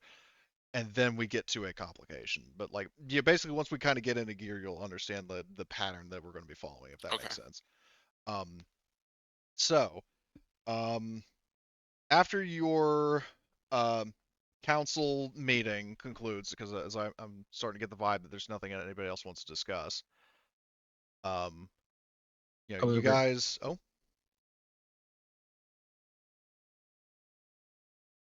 I just said I would agree with, I think we're good here. okay. So you guys, I guess, for the time being, disperse. Um, you go about, like go back to your offices and such. What is of note is Albert and El Presidente in particular, you get alert calls that there is a ship heading to the spaceport.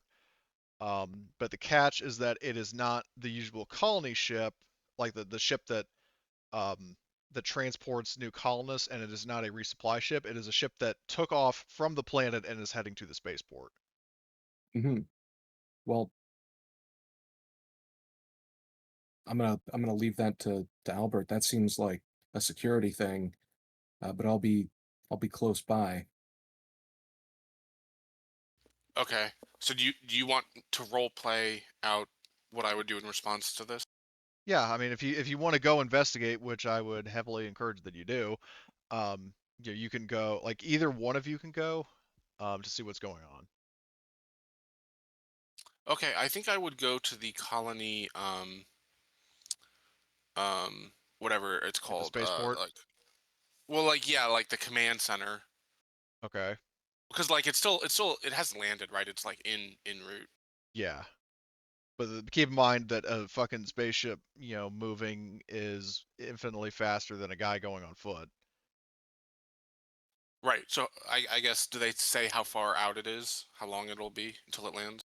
Um, I don't have an exact unit of time, but basically I'll say that you would have time to either go, like, if you go to the spaceport now, you will be there before they arrive. But if you're going to the administration, like the command center to see El Presidente, then it's going to get there by the time you get to the spaceport. Okay.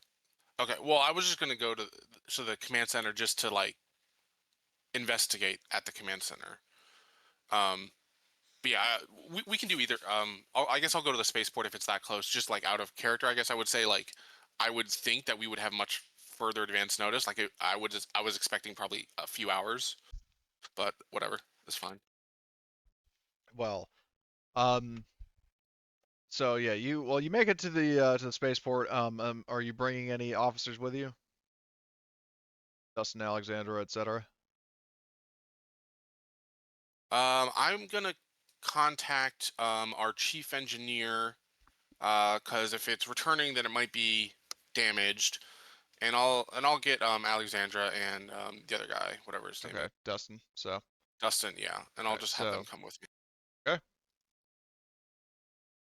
so you assemble a little bit of a team, and so the ship eventually, a couple minutes after you get to the spaceport, a ship lands. It has a uh, a stylized logo of like a black and white logo of like a bear. Like I don't know if you guys have hold on. Goes.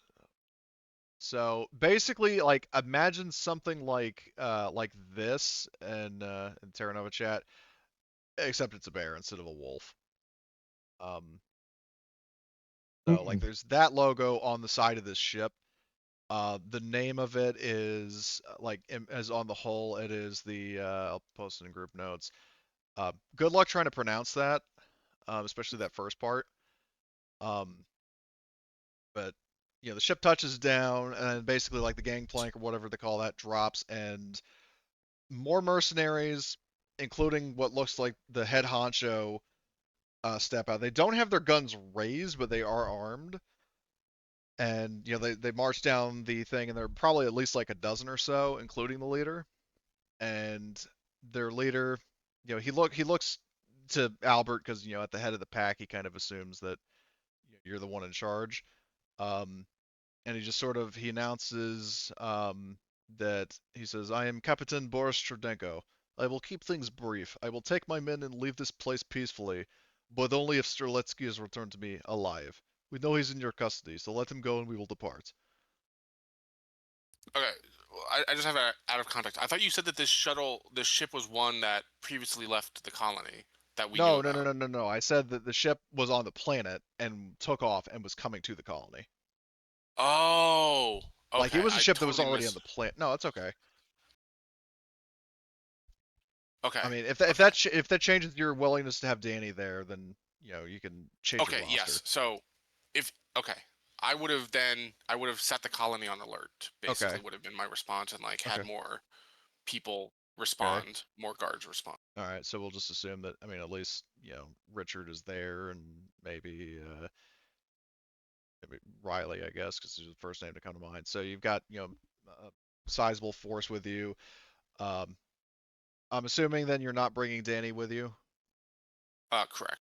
Okay. Are you going to summon any other party members? I mean, because El Presidente, you're gonna. I mean, there's no way you wouldn't know of this.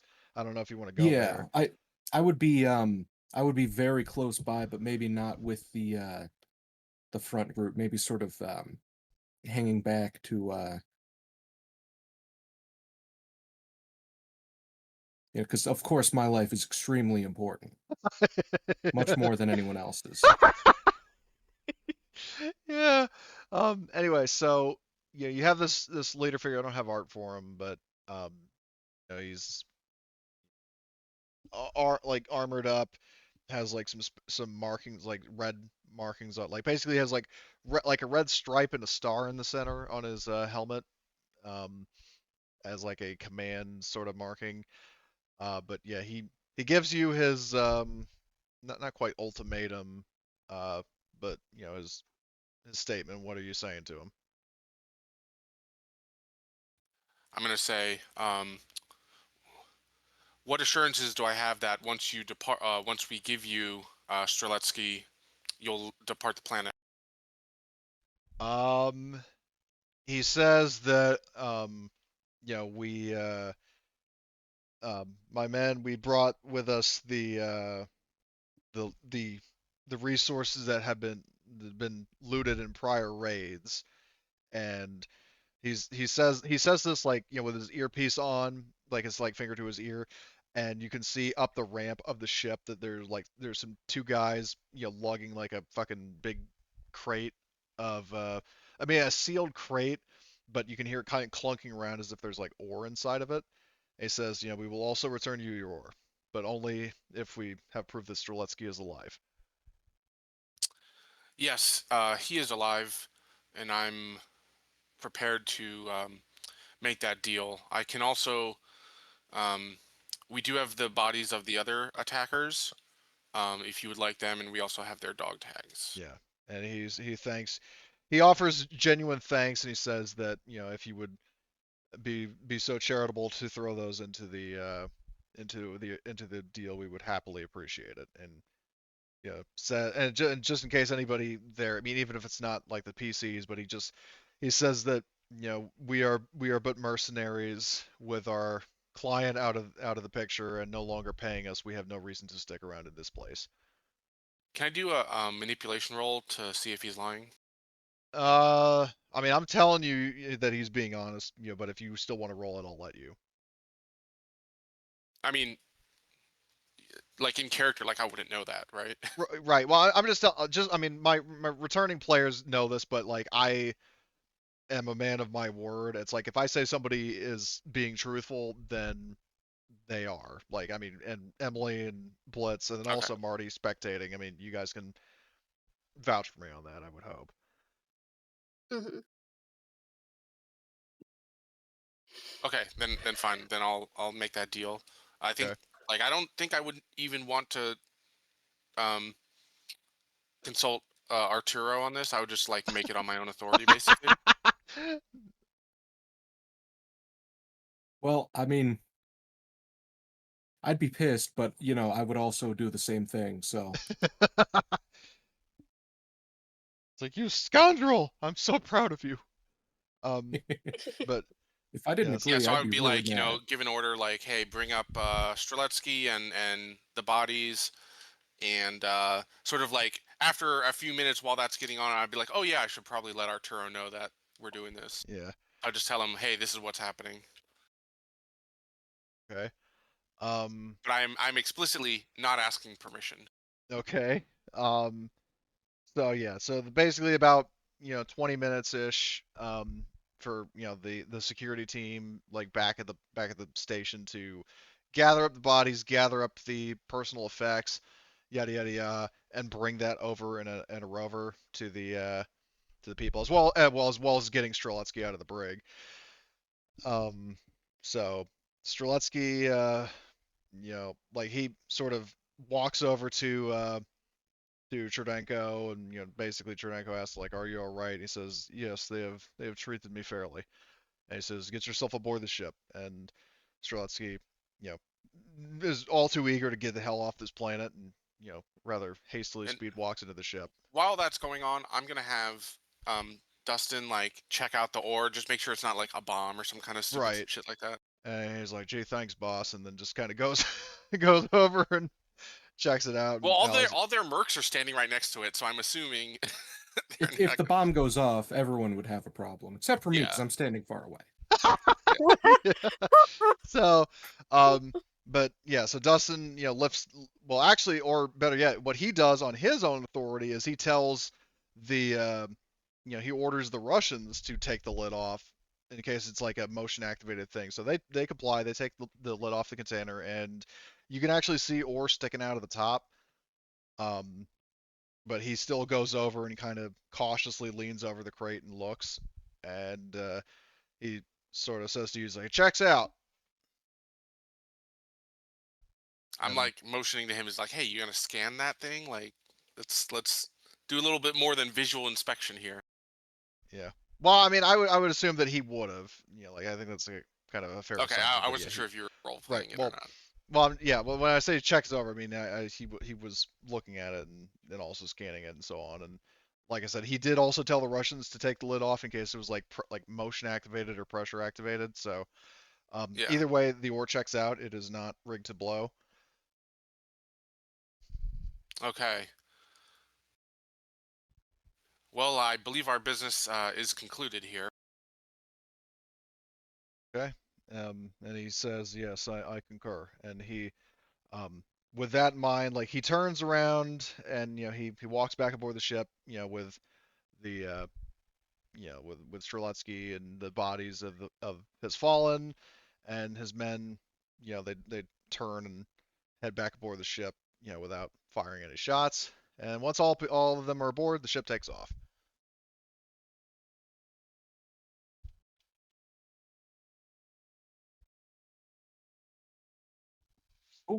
Well, that could have gone much worse. I will say Yeah, no kidding. absentmindedly to Alexandra. Yeah. It's probably safe for me to walk up now. Man, yeah, good job. What fuck was up with that, huh? That I certainly was not expecting the mercenaries to be that amicable to just leaving. Oh, and I would call in to the. I assume that the radar tower is like built by now, Oh so yeah, I'd be calling the into that and radars. be like, "Hey, can you track them and confirm that they leave the system?" Yeah. So the ship, um, yeah, like you get confirmation from Carlsberg, and it says, "Yes, sir, we will track the ship as it leaves."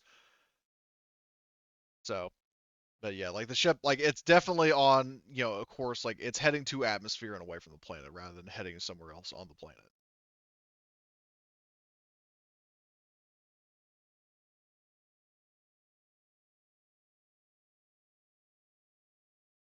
So, um, with that addressed, yeah, now the Marauder threat is definitely not a threat anymore, not a problem. Um, Next order of business is now that Simone is head of the prospecting division, you are going to go on an expedition at some point during this, um, like this, cycle. Is this So, a good time for Presidente to step out? I need to use the restroom. yeah, sure, no, go. This is like Emily's scene, more or less. Awesome. So, okay, so for Woohoo. prospecting, let me just pull up the Building Better Worlds player guide. Um, Tier prospecting, or no, that's okay. So what you're going to need to do, it's going to be three. Well, actually, if you have a drop shuttle, it'll actually be only 1 week. Um, so make an observation. So, well, first, let's open the planetary, the map of Core 416D. Um, so you have access to that, right? Yeah. Okay. Um, so which region do you want to explore in?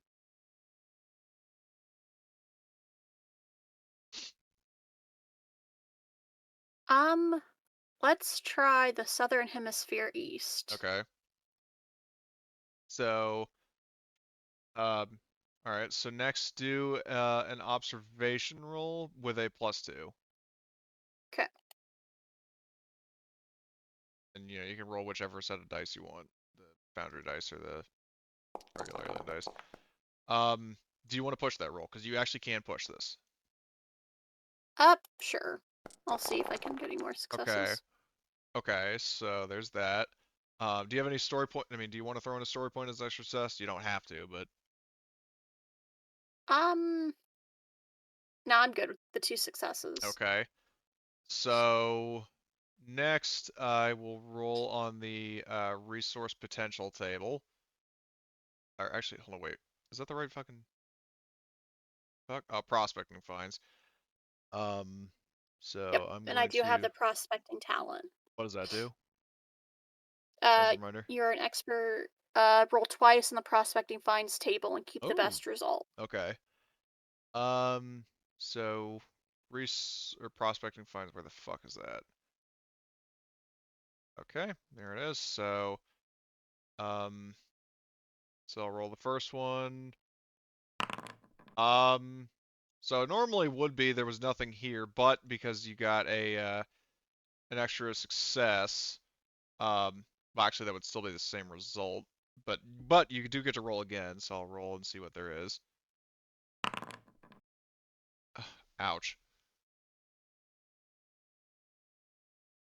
Though technically, hold on. Wouldn't your does your talent apply to both rolls, or like or rather, does the +1 apply to both rolls? I honestly don't know.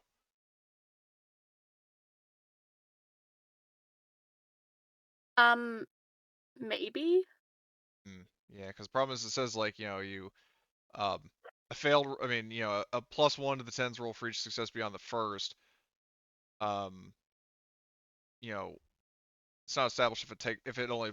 I'll to be generous, I will say that it would still apply for whatchamacallit, um for the second roll. So instead of just finding a bunch of fucking rocks, you find like some you know common ores like iron and stuff. Okay, cool. Not the most glamorous find, but um I mean, hey, it's a good start. yeah. So let's see. So any find maybe worth a finder's fee. Although actually I think, hold on. Okay, that's not terrible. Okay, so roll um a what is it? I was just looking. D6. Okay. Okay, 6. That's good. Multiplied by um multiplied by the value of the tens die, which was a 4. Um, for the 24. oh that's true because then there's well actually no because you pick which one of the ones you want. Like you don't get 2. I thought it was you roll twice and you choose which one you want from your talent. Yeah, it rolls twice, and whichever is the better result, then Okay, so it would be I take so it. the 33 roll would actually be 43, and 43 is minor deposits of iron and so on. Okay. So 6 times 4 is 24. Multiply that figure by 10 is 240. Yes. So, all 240. right. Okay, that was very underwhelming, but I mean, you do find a new deposit of resources at least. Yeah. At least there's that. I mean, the So pay is kind of sucky, but unfortunate, but you at least got a little bit of a bonus. Because and that's why I asked you about like, do you want to do more than one prospecting roll over the course of a cycle? I mean, I'm not going to say like however many weeks is how many rolls you do, but it's like if you want to do a second roll, I guess that wouldn't be terrible. yeah, I'm willing to do another one. Okay, so Because I thought it would take a little bit longer, but this is actually pretty yeah, quick. So yeah, so uh, yeah, I guess we'll say that with the resources you have at your disposal, you'll be able to do 2 over the course of a cycle. And which just for we're cool. we're starting the first, like, well, technically the second cycle.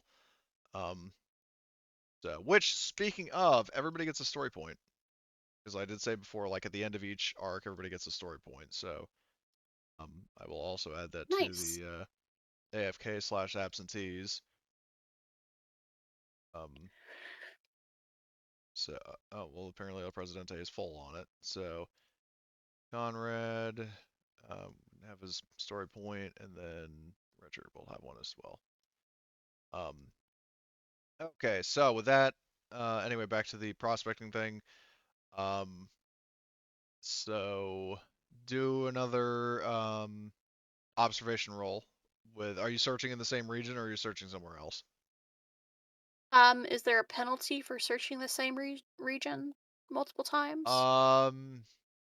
In the section I'm reading, no. Okay. Then yeah, I'll take another look at the Southern Hemisphere East then. All right. So do an observation with a +2. Oh fuck. Do you want to push that? Sure. Let's. All right. Well, unfortunately, no bueno on the push, but still 3 successes. So, all right. Then I will roll more prospecting finds. Hold on. What the fuck is this? I got sort of notification. Oh, just on fucking Instagram. I thought it was actually something important. Anyway, so roll this. Let's see what. Oh, for fuck's sake, again? Jesus Christ. Well, hold on. I mean, you can do another one. So let's. Okay, well, that's not too awful. Especially because you have 2 extra successes.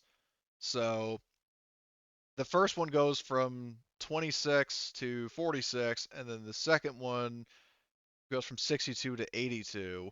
And 82, I mean, at least relative to this, is the actual hold on, what the fuck is that anyway? I can't see pop out.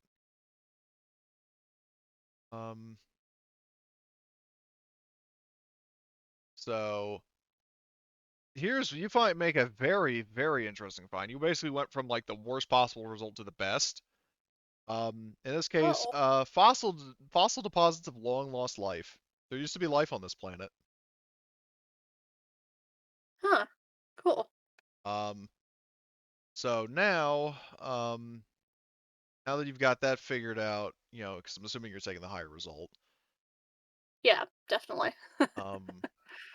So roll a d6.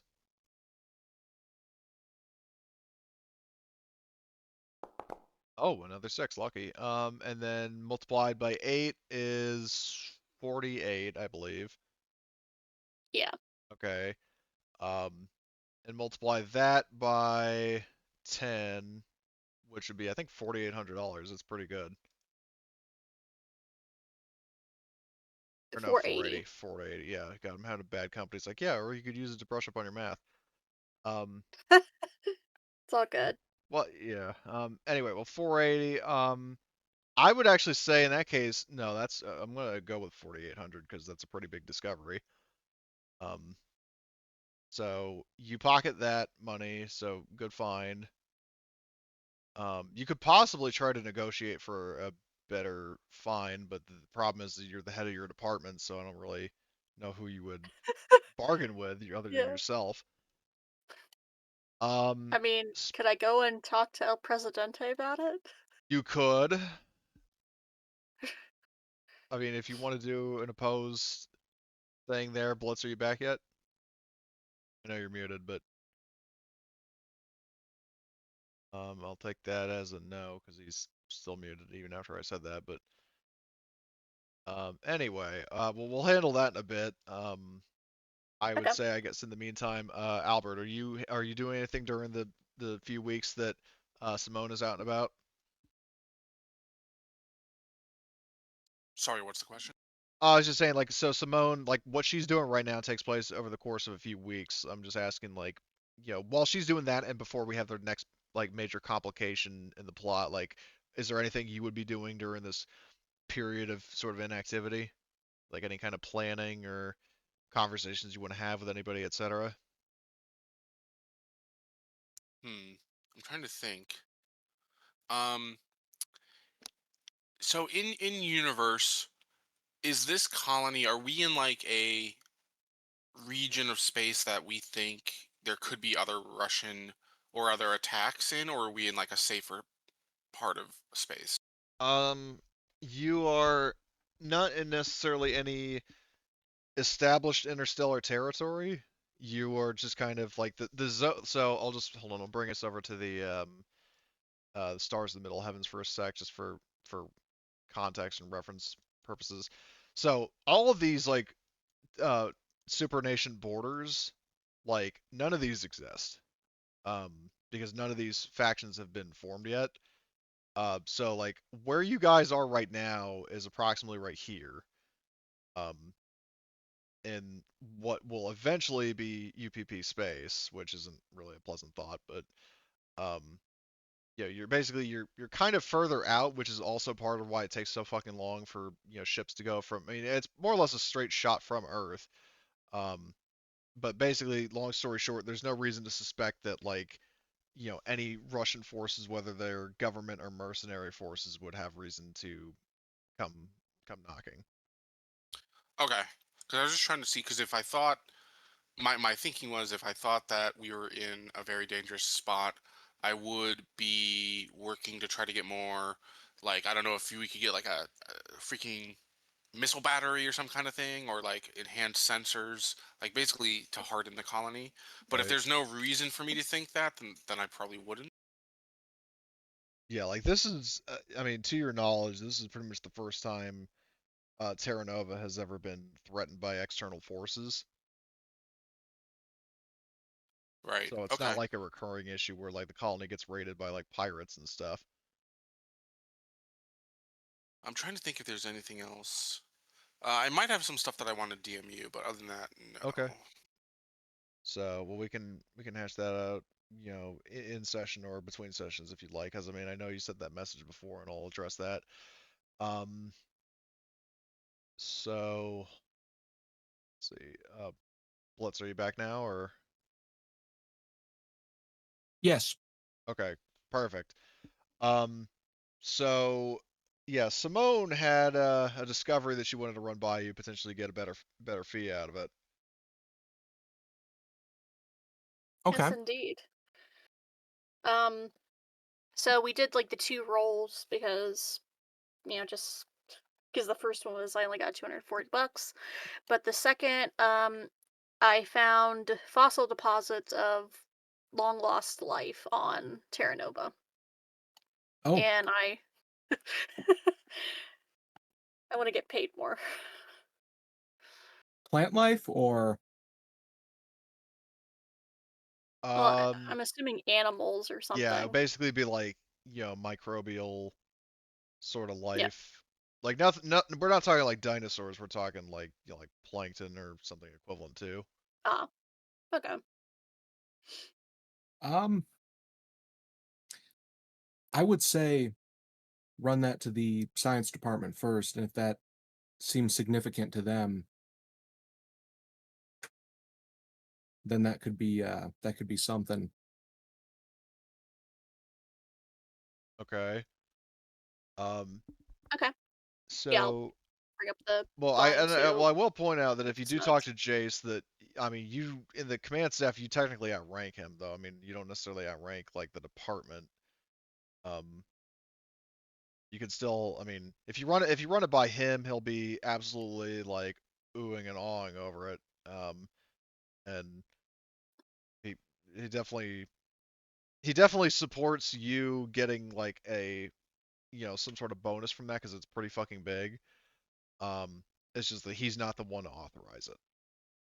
Okay. Well, I mean, in that case, if it is significant, then and that's what Dr. Science Man thinks, then Dr. Science Man. yeah. The egghead. Hey, egghead, what do you think?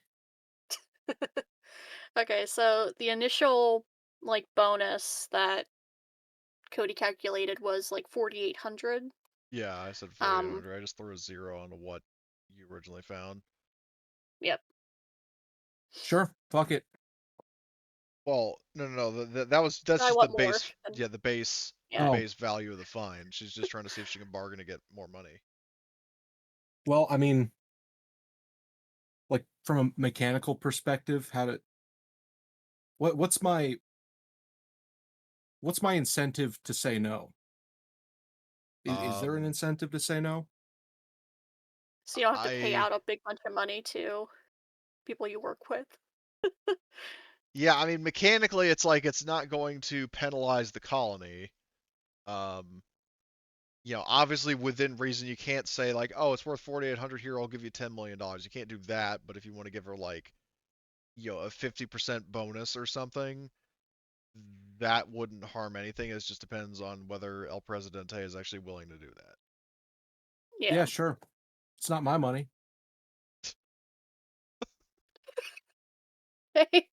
Okay, so that's an additional 2,400 on top of that. Okay. I will add that to my cash. Plus 24. I have $7,445 Yeah, and now. also I I think I mentioned this while you were gone, Blitz, but all the characters would be you would be getting your salary over the course of 6 months, which basically multiply like, what is it? So for example, how is it in oh, here it is. Um, so El Presidente, you would be making $1,200 weekly over the course of 6 months. Okay. I'll do the math on that. All right, and then Albert, you're making 700 over that same, frequency and period of time, and then Simone is making 500.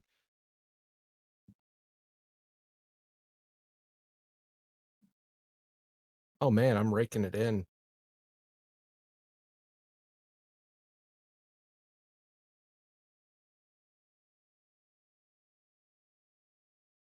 Well, yeah. Okay, and I assume do we care enough about tracking the money to like track expenses and all that stuff, or like does it really not matter? It doesn't matter in terms of tracking like cost of living and stuff, because I mean everything's basically provided for you. So Yeah. Yeah, we don't have to pay for anything. That's all government expenses. well, Isn't now that I will awesome? say if it's something where like you want to buy something that the company doesn't care, like feel like sponsoring, or if you like fuck up in an expensive way, then they'll bill you.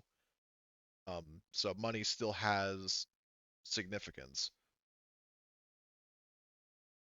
And obviously for smaller Yeah. increments, you can like fucking bribe people or hire Yeah. people, that kind of thing. So Let's see. I'm trying to figure out how much money did we say we would pay out? I wrote it down. I think I'm trying to find it. how much money for what now?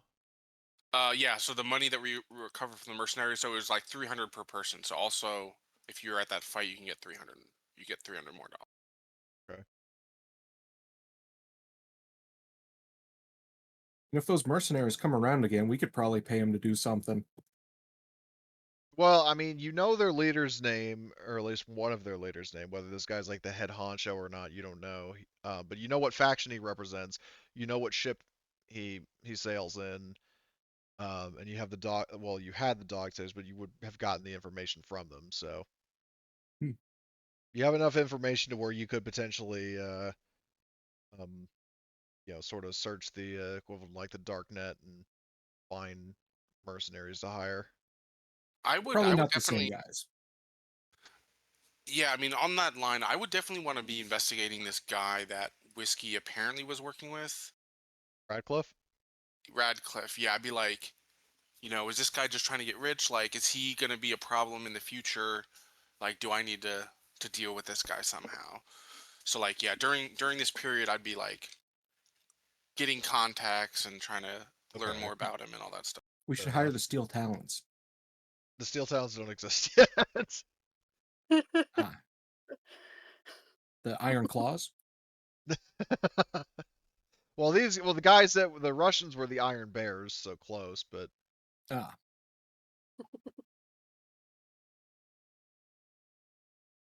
yeah, that would also be funny. Fucking Steel Talons making an appearance in this. It's just the only caveat is the Steel Talons wouldn't come into existence until like over 100 years later, which is not hyperbole. Um, Drill Sergeant Horgus wasn't fucking screaming at people by that point, so he yeah. didn't even exist. He's old, Anyway. but he's not that old. Yeah. The So Horgust is but a twinkle, and whoever is Grandpappy's eye was currently. It's not even. Grandpa Morgust.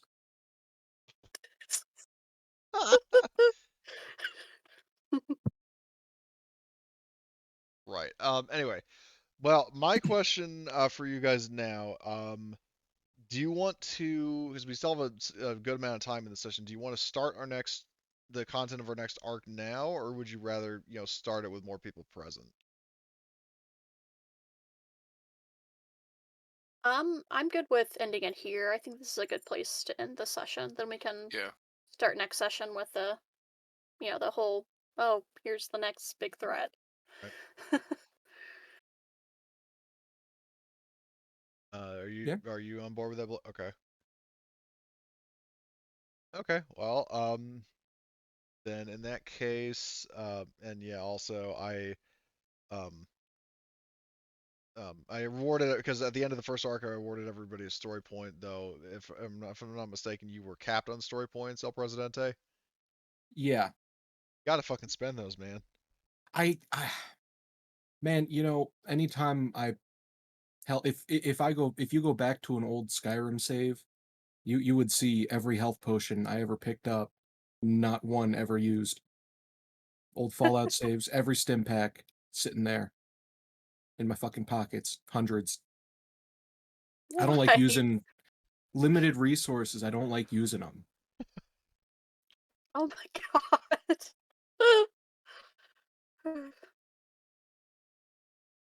Okay, well then how do you basically do anything? Like, I get over it.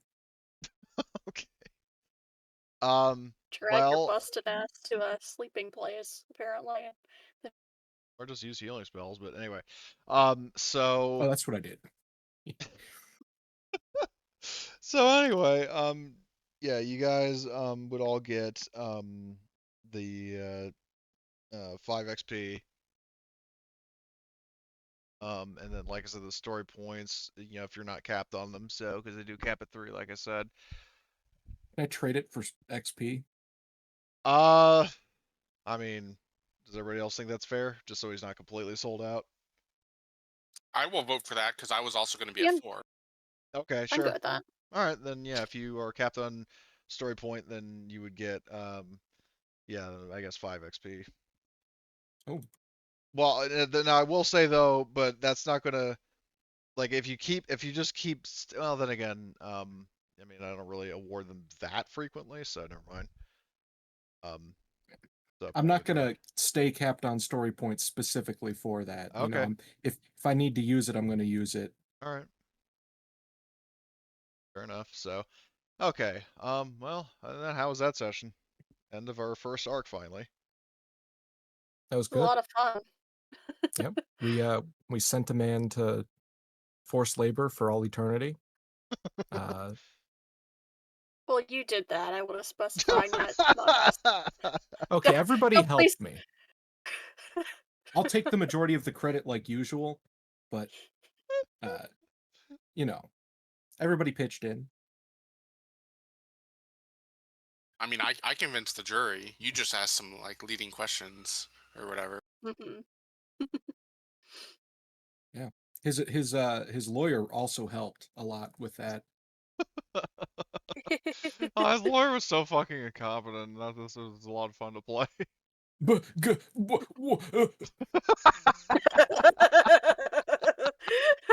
It's like the first case he ever did. Man, it's like This is a not like the Craigslist lawyer. simulations.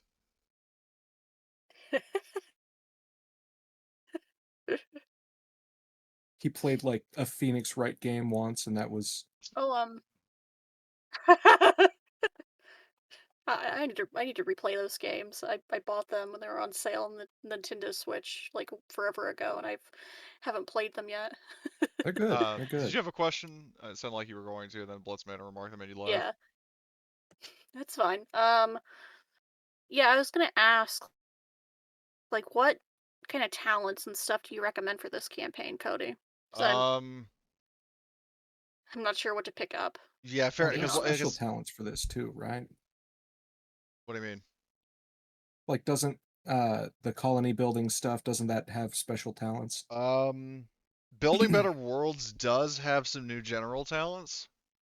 Um, which are, let's see. Are they added to the Foundry? Yeah, they're in Foundry. They Okay. are, let's see.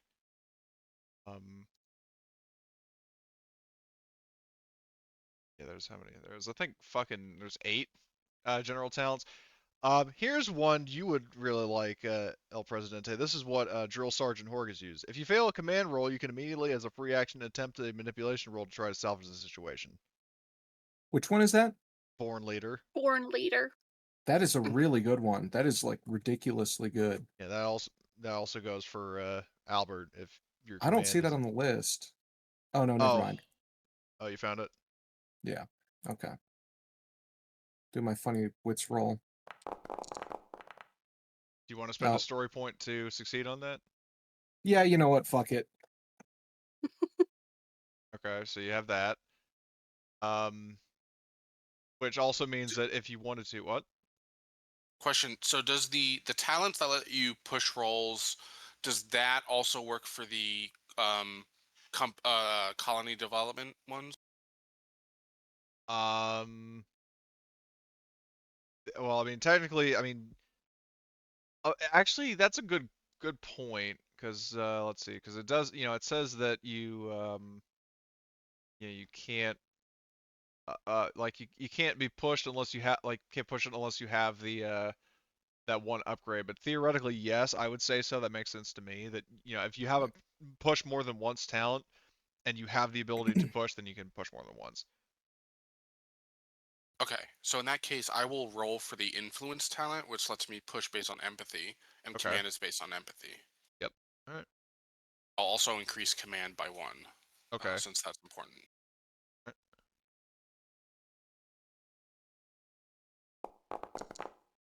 Okay, so I did not succeed. So Well, do you want to use the story point to succeed automatically? Sure. Okay.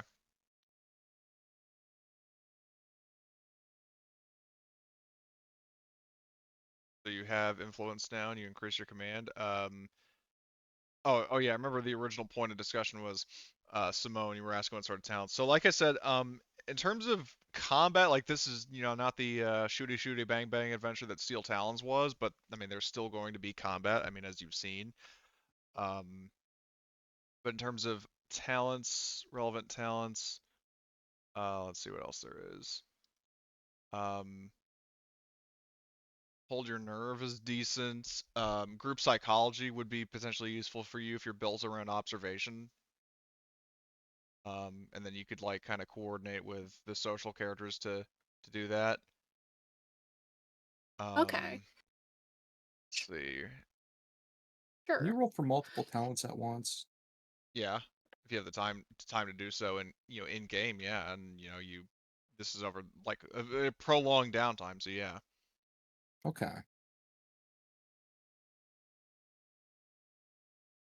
Man, remember Hidden Stash? Mm-hmm. So I'm just looking through the rule book. I don't have the expansion, but like Hothead, if you want to oppose manipulation rolls, maybe for me or Presidente, you could get that. That lets you defend better. Ooh. Well, that's when someone tries to give you orders. Yeah. It should be noted that the Building Better Worlds player guide is visible in Foundry if you want to look at that. Okay, I'm just looking through the base ones. Pack Where do I Mule, if you find want that? to Oh. hold stuff, like if you want to carry a lot of equipment, Pack Mule is great. Mhm.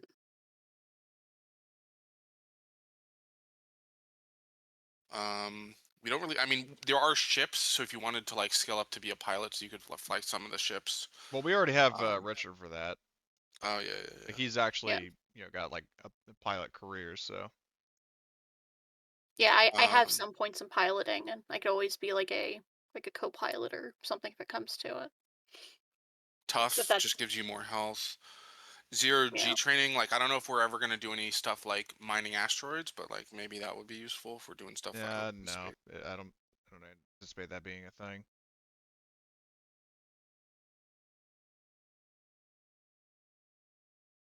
I mean, I'm not saying you guys won't ever go to space. It's just that most of the action is going to be like planet side.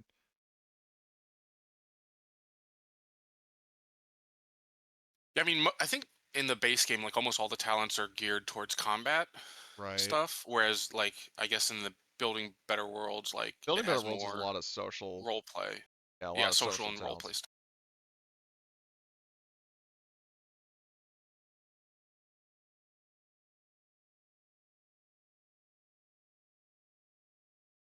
And I will note they added some new ones in the second edition.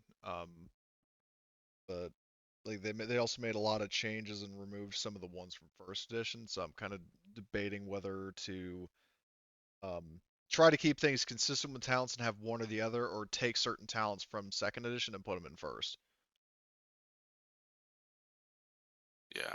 So I mean, I whichever might go approach. for Born Leader at some point also because I have both good command and manipulation. I mean, do you? I mean, depending on if you want to.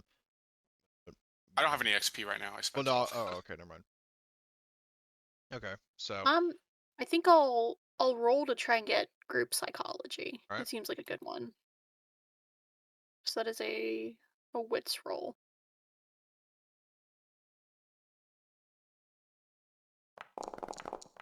All right, and you get it. Nice.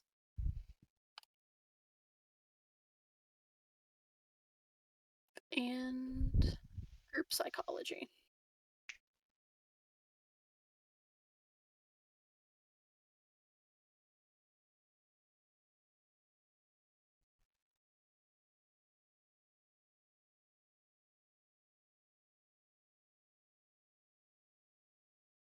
Oh, I recognize this one. I think it was Astron's character that used that when